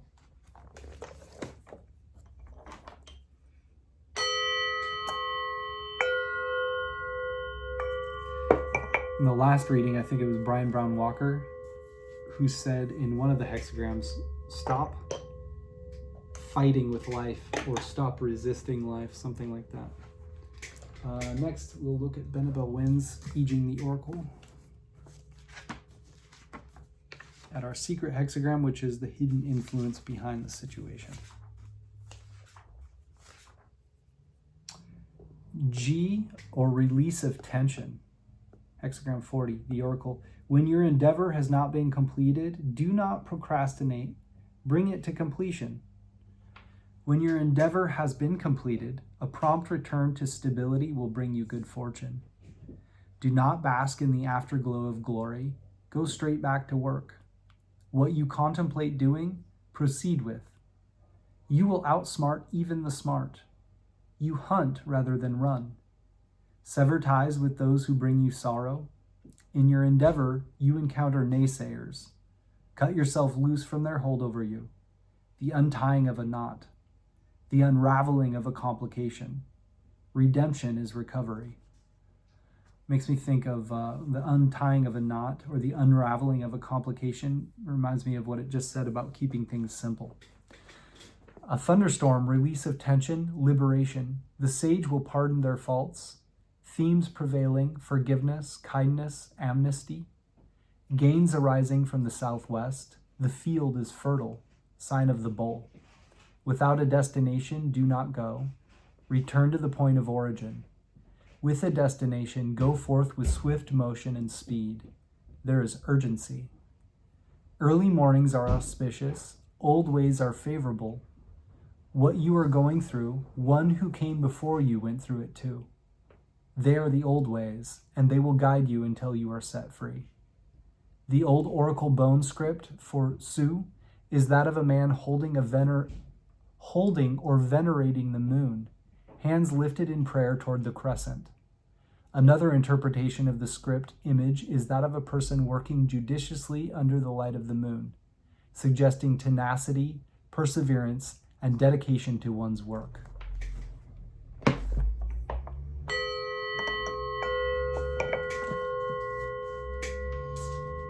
James the Corn's Gnostic Book of Changes.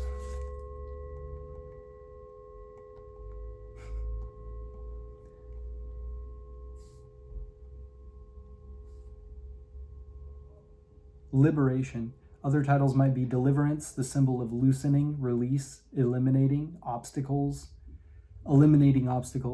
taking apart, untangled, solution, dissolution, relief, unloose, release of tension, judgment, leg. Liberation finds advantage in the southwest. When the operation is completed, a return to stability brings good fortune. If operations are incomplete, it is best to finish them quickly. Wilhelm/Bain's Deliverance. The southwest furthers. If there is no longer anything where one has to go, return brings good fortune. If there is still something where one has to go, hastening brings good fortune. Anyway, get the kind of hint of that. Ritzum/Karcher, taking apart. This hexagram describes your situation in terms of reflection and release from tension. It emphasizes that analyzing and understanding things in order to be delivered from compulsion is the adequate way to handle it. Wu, relief indicates advantage in the southwest. If he undertakes to do something without a cause, it will be auspicious for him to return to his former station. If he undertakes to do something with a cause, it will be auspicious for him to do it early. The image, leg. Liberation shows a thunderstorm clearing the atmosphere. The superior man, in accordance with this, forgives errors and deals gently with crimes. Wilhelm/Bain's. Thunder and rain set in, the image of deliverance. Thus, the superior man pardons mistakes and forgives misdeeds. Blofeld. This hexagram symbolizes thunder and rain bringing release. The superior man tends to forgive wrongs and deals leniently with crimes. The component trigrams suggest that a certain amount of forceful action is required. Commentary, Confucius/Leg. Liberation shows the trigram of movement above the trigram of danger. Through movement, there is an escape from peril. An early movement to the southwest wins the allegiance of the masses and returns the state to normalcy and equilibrium. When heaven and earth are freed from the grasp of winter, we have thunder and rain. When these come, the buds of the fruit-producing vegetation begin to open. Great indeed are the phenomena in the time of liberation. Leg. The written Chinese character for liberation is a symbol of unloosing, untying a knot, or unraveling a complication. This hexagram denotes a condition in which the obstruction and difficulty of the preceding figure have been removed. The lesson is how this new and better state of the kingdom should be dealt with. If no tasks remain to be completed, the sooner things resume their normal course, the better. If further operations are necessary, let them be accomplished without delay. The Confucian editors say that moving to the south and west is the same as returning to normality.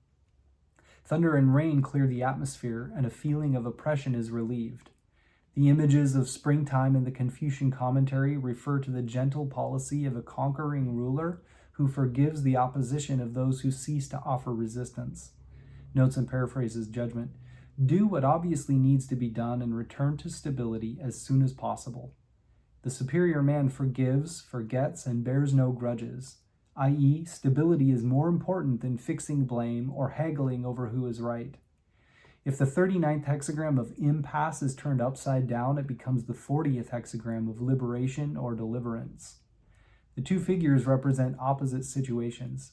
If impasse creates tension, then liberation releases it. The upper trigram of movement ascends to escape from the lower trigram of danger, giving us an unambiguous image of freedom and relief. A quote from H. Jonas in the Gnostic religion, "Apart from all personification, the whole of space in which life finds itself has a malevolently spiritual character, and the demons themselves are as much spatial realms as they are persons. To overcome them is the same thing as to pass through them. And in breaking through their boundaries, this passage at the same time breaks their power and achieves the liberation from the magic of their sphere."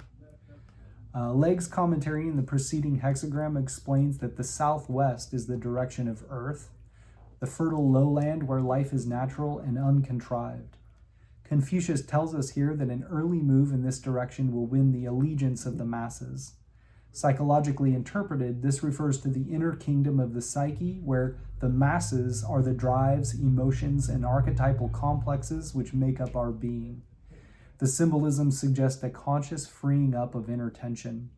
A quote from Roberto Assagioli in Psychosynthesis.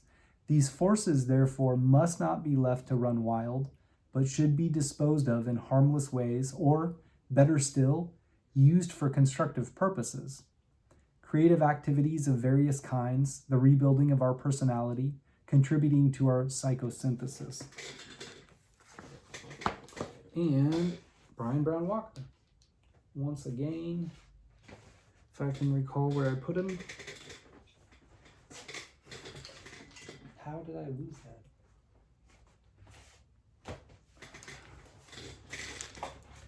So I set you right here. That's exactly what I did. Okay. Hexagram 40, our secret hexagram from Browne Walker.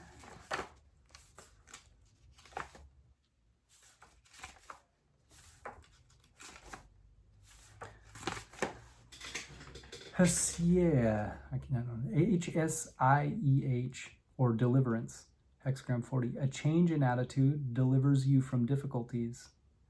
The hexagram Hsieh signals the beginning of a deliverance from danger, tensions, and difficulty. The I Ching instructs you here on both the cause of deliverance and how you must act in order to fully benefit from it. Deliverance is always caused by a change in our attitude. The higher power uses conflicts and obstacles to teach us lessons that we refuse to learn in an easier way, but they only darken our doorstep until we have acknowledged the lesson. So long as we ignore or resist difficulty, it remains our constant companion. As soon as we accept its presence as a sign that some self-correction is needed, our deliverance begins. Truly, the only way to dispel trouble and regain peace of mind is to change our attitude. The I Ching also teaches us that we have several responsibilities once our deliverance begins. The first is to forgive the misdeeds of others. The image of the hexagram is that of a powerful rainstorm washing away what is unclean. This, then, is a time to clean every slate and begin anew, meeting others halfway with gentleness and patience. Next, we are advised to restore our inner balance and see that it is maintained. Deliverance offers us a return to equanimity, and we must avail ourselves of the opportunity conscientiously. Finally, we are counseled not to try to force progress, even though the time is beneficial. If we have truly changed our attitude, We have become detached, innocent, modest, and accepting. In this state, we allow progress to unfold naturally according to the will of the sage.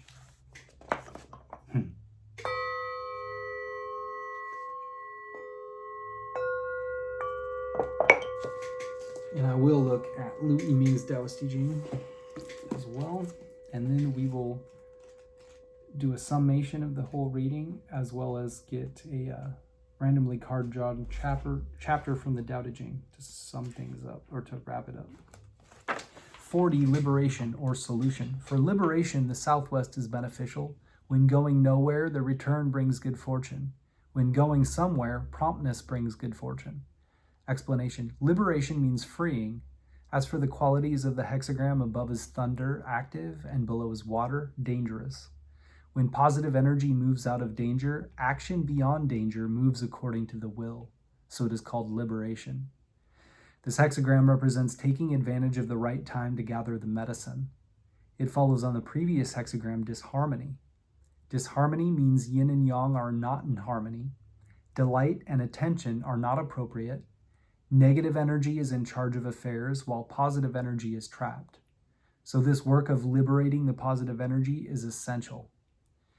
Liberating the positive energy is gathering the medicine. In gathering the medicine, it is important to know the right time. Otherwise, you will fumble, and negative energy will remain while positive energy will again slip away. Then, even though the medicine be nearby, you cannot avail yourself of it. Understanding reality says, when lead meets winter, hasten to gather it. After the full moon, metal is worthless. When the first yang is born on the ground of earth, thereby producing thunder, the primordial energy comes from within nothingness, and the heart of heaven and earth turns. This is what is called finding companionship in the Southwest. Just when lead meets winter and the great medicine appears, when the mind of Tao becomes active and the human mind is still, this spontaneous liberation is the portent of good fortune. Therefore, for liberation, the Southwest is beneficial. When going nowhere, the return brings good fortune. Returning without going anywhere does not come about by human effort. It appears spontaneously at a given time and comes from nature. But once nature's time has arrived, human exertion is necessary. One should hasten to set about fostering positive energy and suppressing negative energy. When the celestial and human act together, one uses the return of this one bit of positive energy to go back where there is pure positivity without negativity. So the mind of Tao is always present and the human mentality is forever extinguished. Only then is one liberated from danger and difficulty and able to act freely in any way, just as one wills. This is why, when going somewhere, promptness brings good fortune. If one is prompt, when the medicinal energy has just arisen, it belongs to the primordial. If one is tardy, once the medicinal energy has passed, it belongs to the temporal. If you promptly gather the medicinal energy when it has just arisen, then the primordial is stable and you gain good fortune. If you gather it only when the medicinal energy has passed, then temporal conditioning will reassert itself and you will be unfortunate. There is profound meaning in the words promptness brings good fortune. There is that which requires promptness, that is to say, when you reach the point where the first yang has just become active, you should advance the fire without delay. And the commentary section for Hexagram 40, liberation, that's a little too far.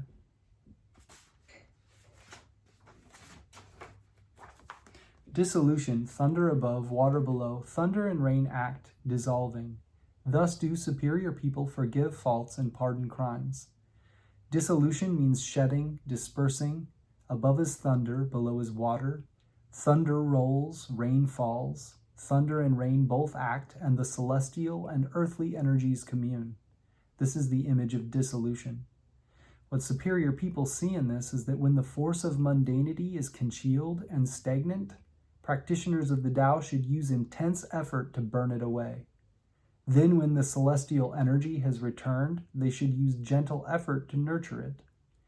Each phase has its proper time, which does not allow deviation or delay.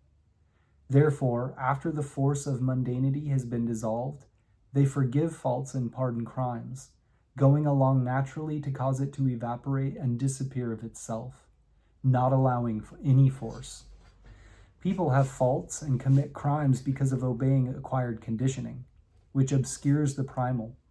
Indulging emotions and giving free rein to cravings, they will go to any lengths. This is why there needs to be effort to attain self-mastery and self-control. Mastery and control means correcting faults and eliminating misdeeds, using energy to transform the temperament. When the temperament has been sublimated, the primordial comes back. With the mind of Tao always present, the human mentality does not arise. Once faults and wrongdoings are eliminated, there is no more need to work on mastery and control. To forgive means to forgive past faults. To pardon means to pardon past misdeeds. Forgiving and pardoning, sane energy grows strong and aberrant energy spontaneously disappears. The real remains and the false does not come. Otherwise, if one does not know when to stop at sufficiency and still keeps thinking about misdeeds and faults, after all this is doing things with the human mentality, which again calls on faults and errors after they have been eliminated. What had been dissolved now does not dissolve. The danger of mundanity still remains, and celestial energy is not pure. This is what is meant by the saying, to try to eliminate errant thoughts doubles the affliction. To aim for reality as it is also is a mistake.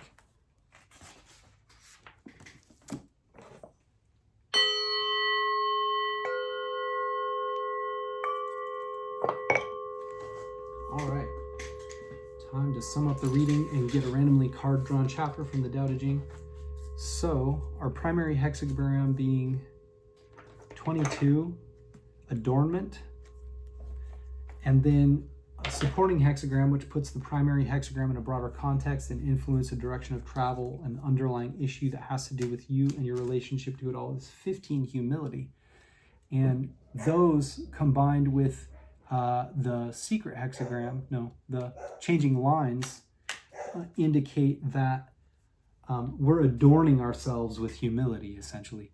Changing line 1 had someone who was born into means in which they could ride in a carriage, but they chose to go by foot instead, indicating essentially kind of behind the scenes that what was most important is to be true to one's own path rather than rely on past or even present comforts, and not allowing comforts to be the things that we strive for. It's something where human life has a mission which alone is important, and that should be the thing that takes precedence over all else.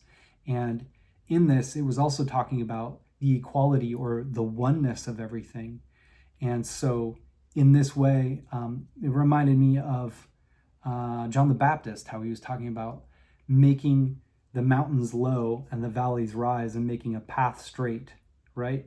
In other words, there's no need to consider anyone more important or better than anyone else or anything like that. What is important, however, is in our own internals and how we relate inside, in our inner worlds. It has a certain sense that we are to have a clear vision of life, a clear understanding of what reality is, and that is free of all jockeying for position or trying to edge somebody out by us being held in higher regard than somebody else. The funny thing that we strive for, it's kind of like this thing that's always out of reach, and I feel like we get addicted to the striving, and that even if we attain a thing, it's just on to the next thing now. There's no rest in that. And so it's important to look and see what we're actively pursuing. If it's comfort, then clearly changing line 1 when it comes to equality, and it comes to the raising up of the valleys and the lowering of the mountains, so to speak. We're not, if we're born into wealth or means of any kind, we're not going to be interested in that. And that is where we go astray, where when it's necessary to go on our own path without relying on kind of like being seated in a position above others, where we're using their effort to advance our ends without putting forth our own effort. It's important to clear those kinds of things up and to basically dissolve anything that the dissolution of our secret hexagram liberation. It's clearing that shit out, man. Clearing that shit out. All of the labels and the levels and the hierarchies and things. There is a natural way to go about life that doesn't rely on the human mentality to demand its way. It usually has the wrong things in mind. And the proof of that is, just like I said, when you get the things that the human mentality is getting you to seek after, you find that they're deeply unfulfilling. And oftentimes just puts you in a trap. It's like you struggle to gain this position, and now that you have it, you have to basically be chained to it in order, and its obligations of you in order to continue that. Otherwise you lose it. So to be in the moment and to approach the moment with what the moment requires, what the Tao is doing, and blending in with that and flowing with that, is kind of a dissolving or liberation of all the baggage of the past, where we come to the moment already knowing how we're going to act in any given situation, as opposed to what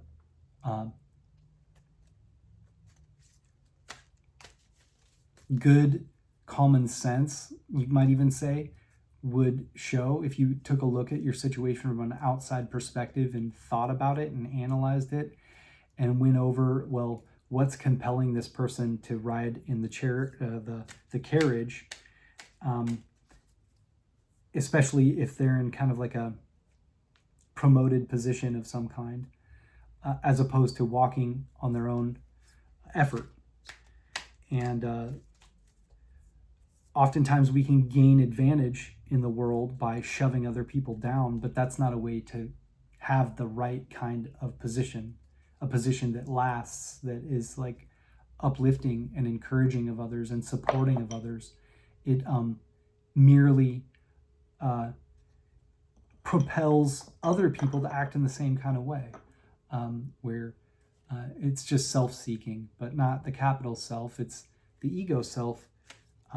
And there's so many different versions of that with so many different egos that you're going to get a bifurcated, you're not going to harness the flow of the river into one unified, like forceful,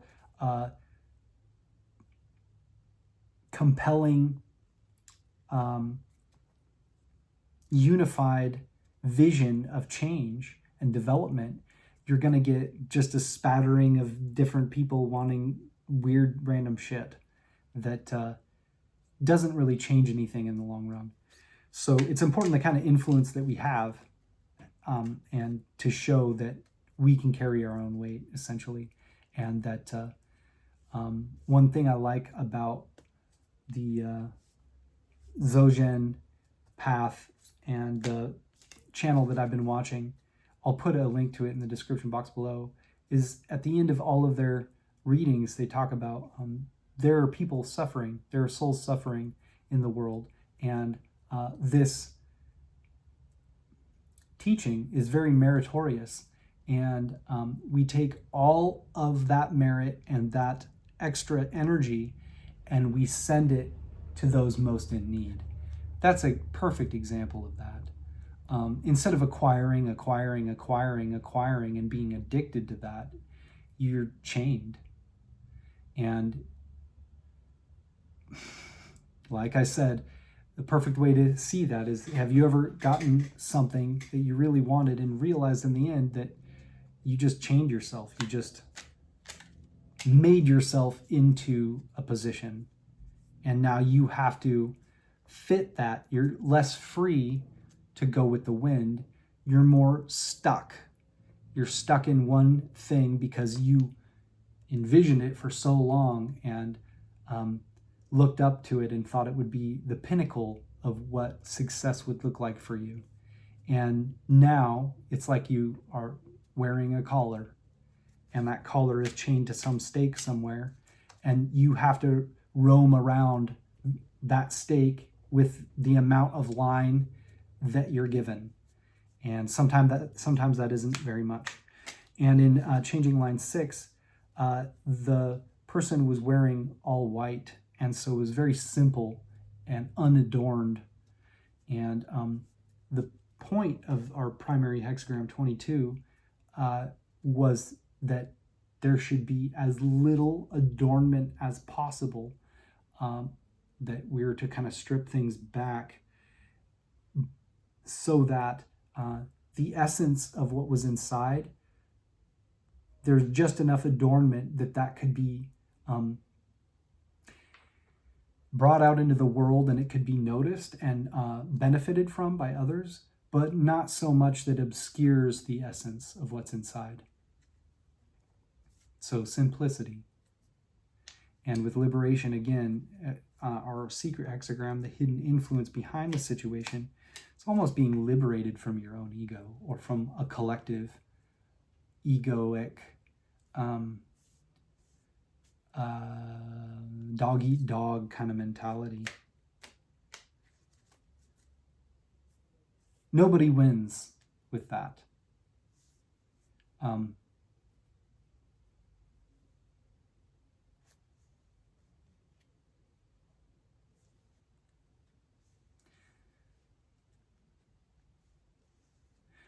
We're at a point in history where things have culminated into kind of like this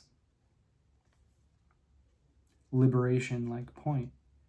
And we need to be clear, each and every one of us, internally, what we're liberating ourselves from, or assisting the higher power to liberate us from, to the best of our ability, so that talks about knowing where to stop, gathering the medicine before the full moon. So this also could have to do with something being important, to work to be done right now before the next full moon comes, potentially. While the medicine is available, you're gathering it. Let me look at I-ming's Taoist teaching here, because in liberation, the secret hexagram, kind of interesting how it was timely.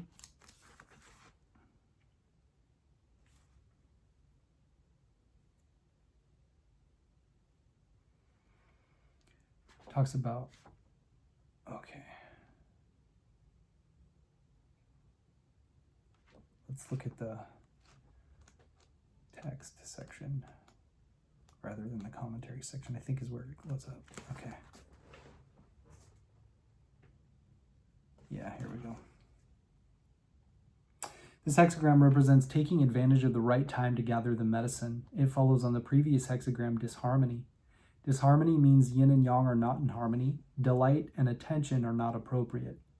Negative energy is in charge of affairs, while positive energy is trapped. So this work of liberating the positive energy is essential. Liberating the positive energy is gathering the medicine. In gathering the medicine, it is important to know the right time. Otherwise, you will fumble and negative energy will remain, while positive energy will again slip away. Then, even though the medicine be nearby, you cannot avail yourself of it. Understanding reality says, when lead meets winter, hasten to gather it. After the full moon, metal is worthless.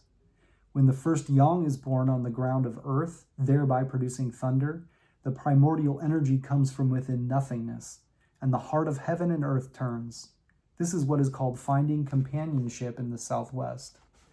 Just when lead meets winter and the great medicine appears, when the mind of Tao becomes active and the human mind is still, this spontaneous liberation is the portent of good fortune.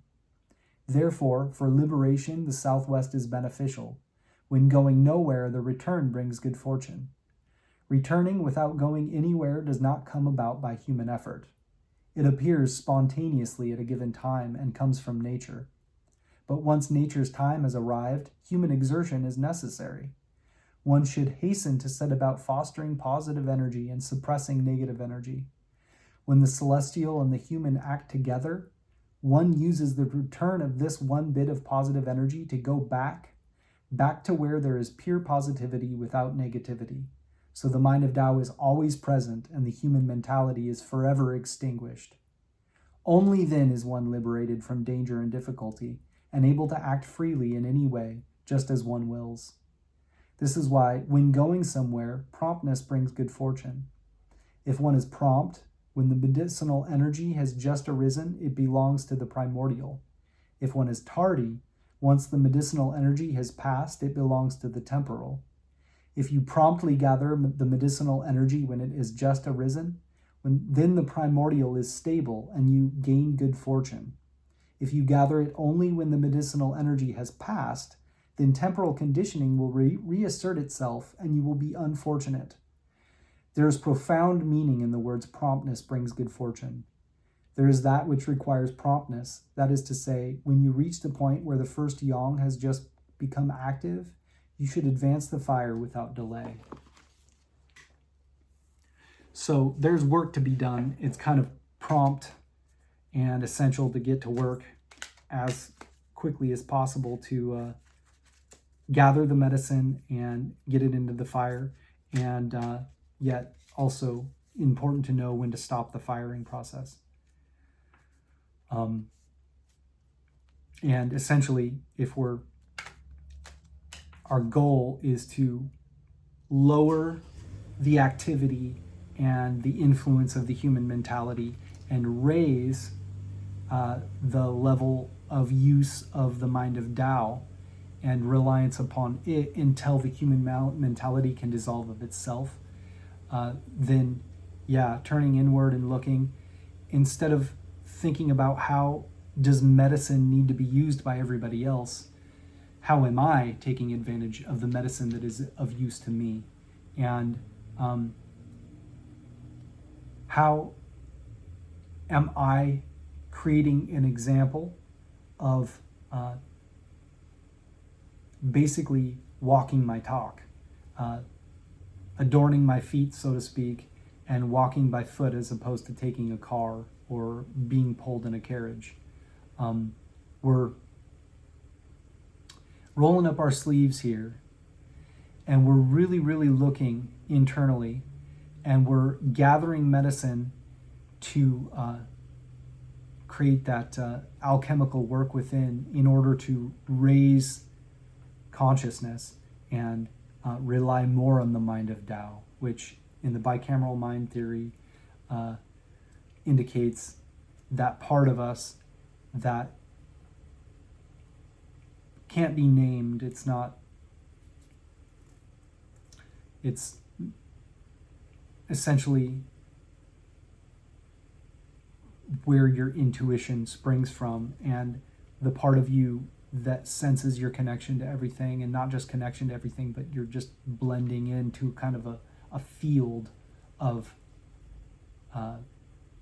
this kind of grid of reality where everything is interdependent.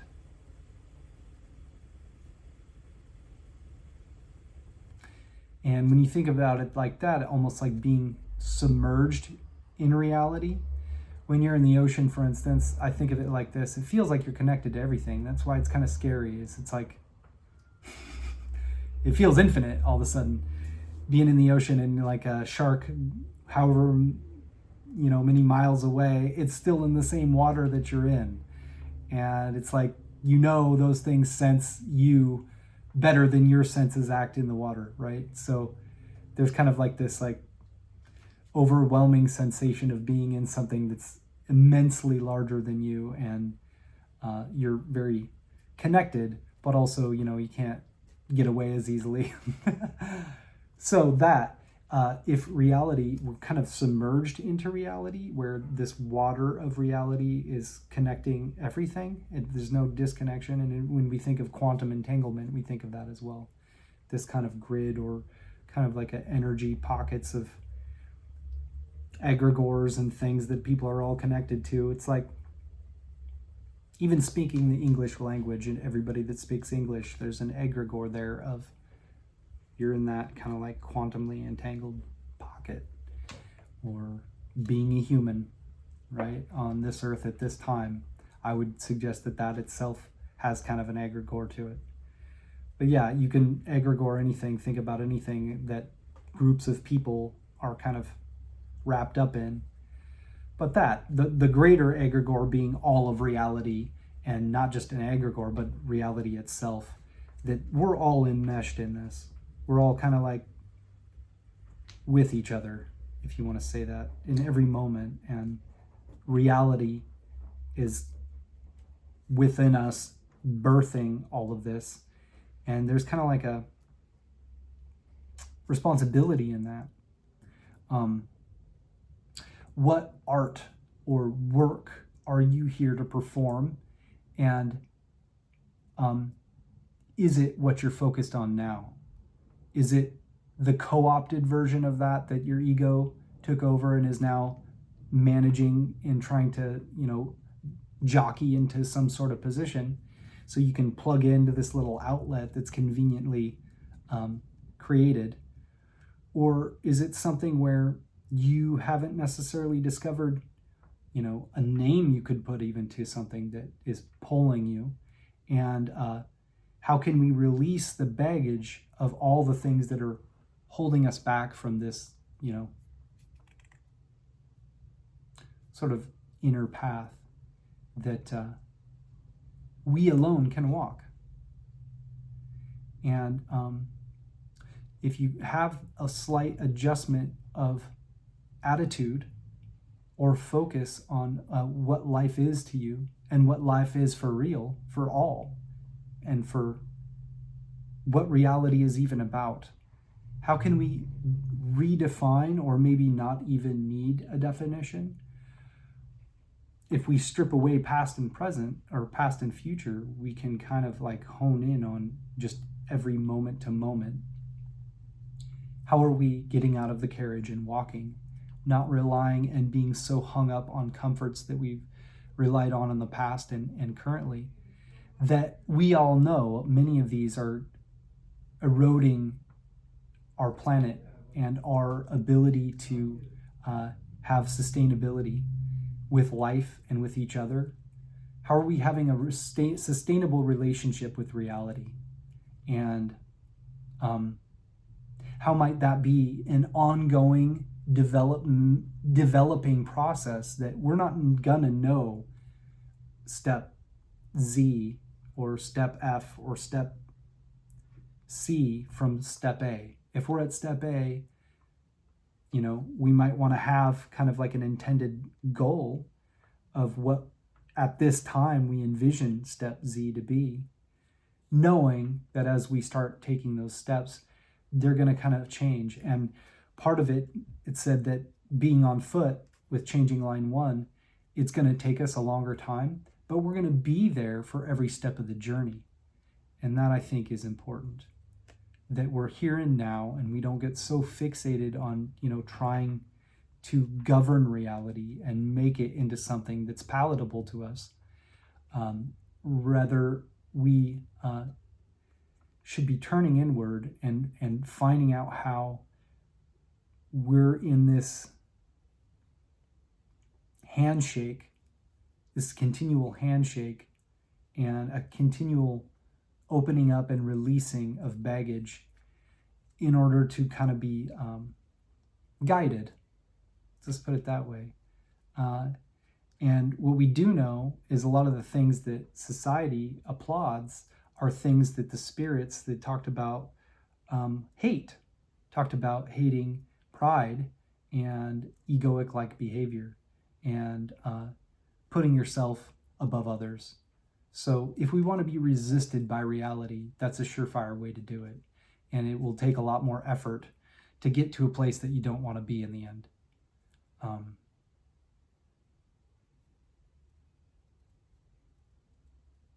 What is a way to be satisfied no matter what external situation you're in? How can you find that peace within yourself? If you can have that feeling when you're looking out over a beautiful scene and you just got a promotion or you just retired or who knows what, you have all these people applauding you. In that kind of a situation, that sensation isn't coming from the external. It's something that's already available to you, but you only tap into it in moments where you feel like you've been given permission to do so. And so to keep things simple and to be with our path slowly by foot, feeling the ground under our feet, as opposed to just like being rushed through in a vehicle where you're not feeling the environment of everything as it's happening. How can we strip away the inessentials of the past and future, essentially? We're not our past. We're not the future.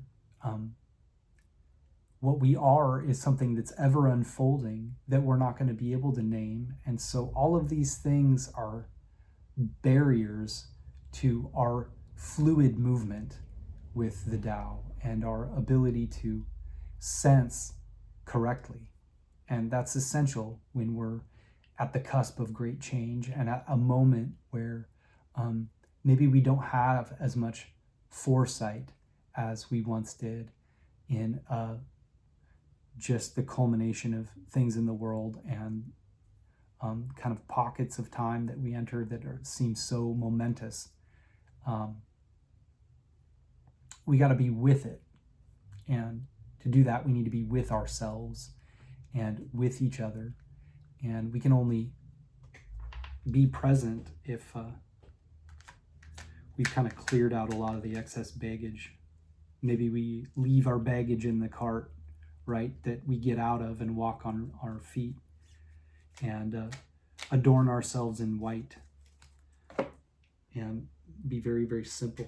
So let's read the changing lines out of I-ming's Tao Te Ching, and then we'll wrap it up here. So changing line 1, hexagram 22, adornment. Adorning the feet, leaving the car and walking. Explanation, being firm and clear-minded, voluntarily humble and self-effacing. Living, embracing the Tao, is like adorning the feet. The firmness of adorning the feet does not let external artifice injure internal reality. Therefore, one leaves the car and its content to walk. This is the adornment of firmly preserving rectitude. And changing line 6, adornment by simplicity is impeccable. Explanation, when firmness and flexibility match each other, one naturally clarifies illumination and rests in the highest good. Adorned without adornment. When adornment reaches colorlessness, this is called adornment by simplicity. When adornment is utterly plain, clarity and stillness are unified. Energy and substance both transmute, integrating with celestial principle, without the slightest fault of human desire. This is the adornment of merging of firmness and flexibility. So in terms of adornment as a path, the mutual necessity of clarity and stillness is what must be considered important. Understanding stillness and resting in the appropriate place, stabilizing illumination so that its clarity is not clouded, using clarity and stillness according to the time, herein lies the work of hidden cultivation and secret practice. So this requires a certain amount of attention from us to remain in a state of stillness so that we might have clarity in important matters that are constantly coming up under our feet.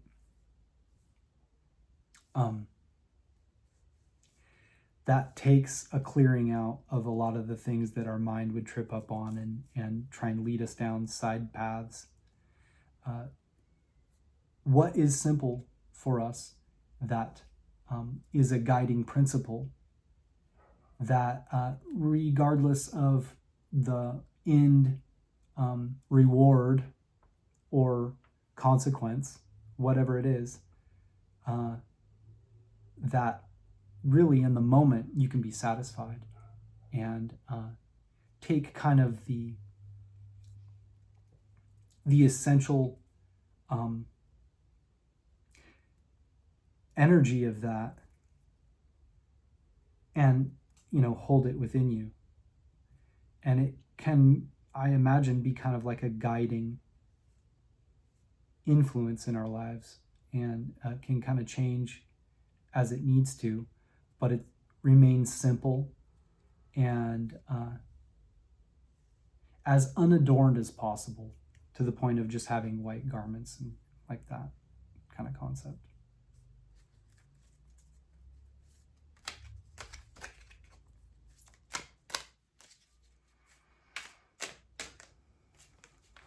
'61, read from the Tao Te Ching. Start with Benjamin Hoff, Eternal Tao Te Ching.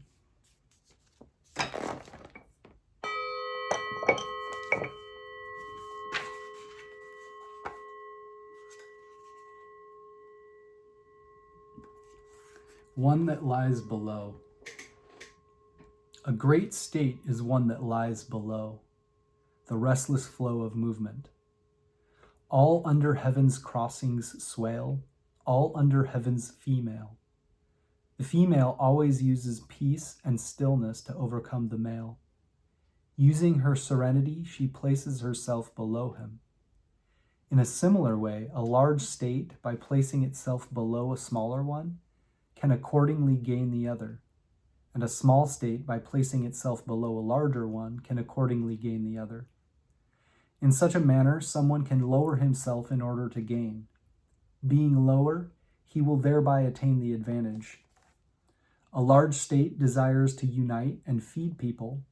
A small state desires to bring in and serve people. So each of them obtains what it wants. It is fitting for that which is great to lower itself.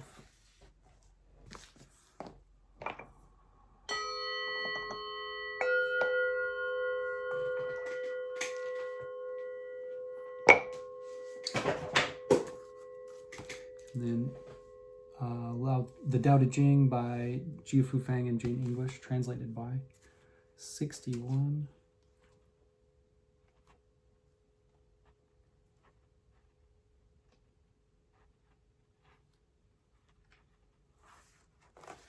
A great country is like low land. It is the meeting ground of the universe, the mother of the universe. The female overcomes the male with stillness, lying low in stillness. Therefore, if a great country gives way to a smaller country, it will conquer the smaller country. And if a small country submits to a great country, it can conquer the great country. Therefore, those who would conquer must yield, and those who conquer do so because they yield. A great nation needs more people. A small country needs to serve. Each gets what it wants. It is fitting for a great nation to yield.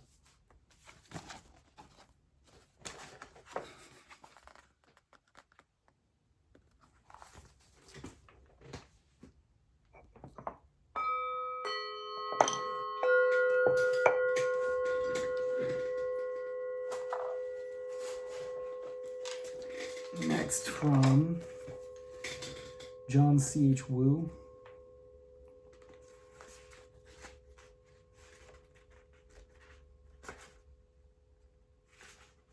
A great country is like the lowland toward which all streams flow. It is the reservoir of all under heaven, the feminine of the world.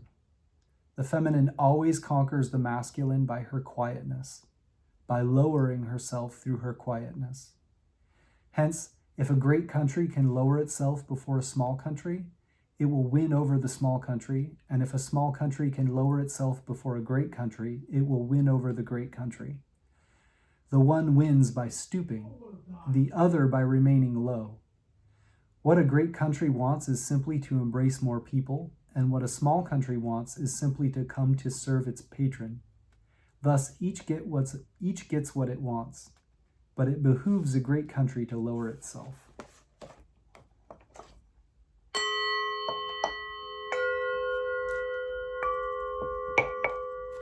Getting out of the cart and walking.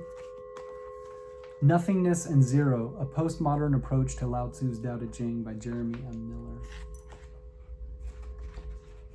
Thank you, Core of Black Raven Meditation or Metaphysics, for recommending this.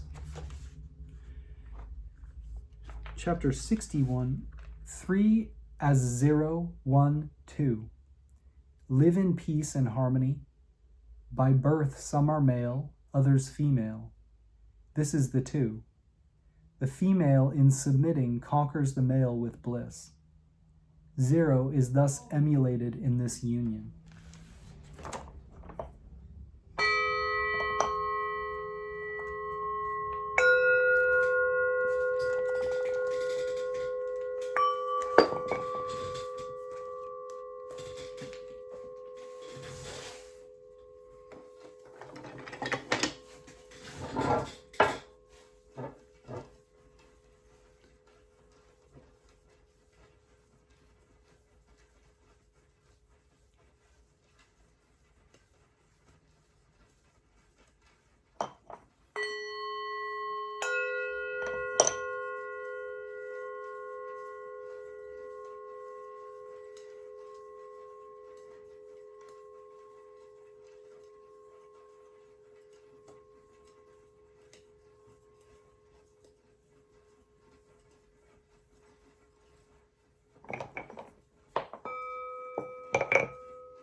Ultimately, we don't want to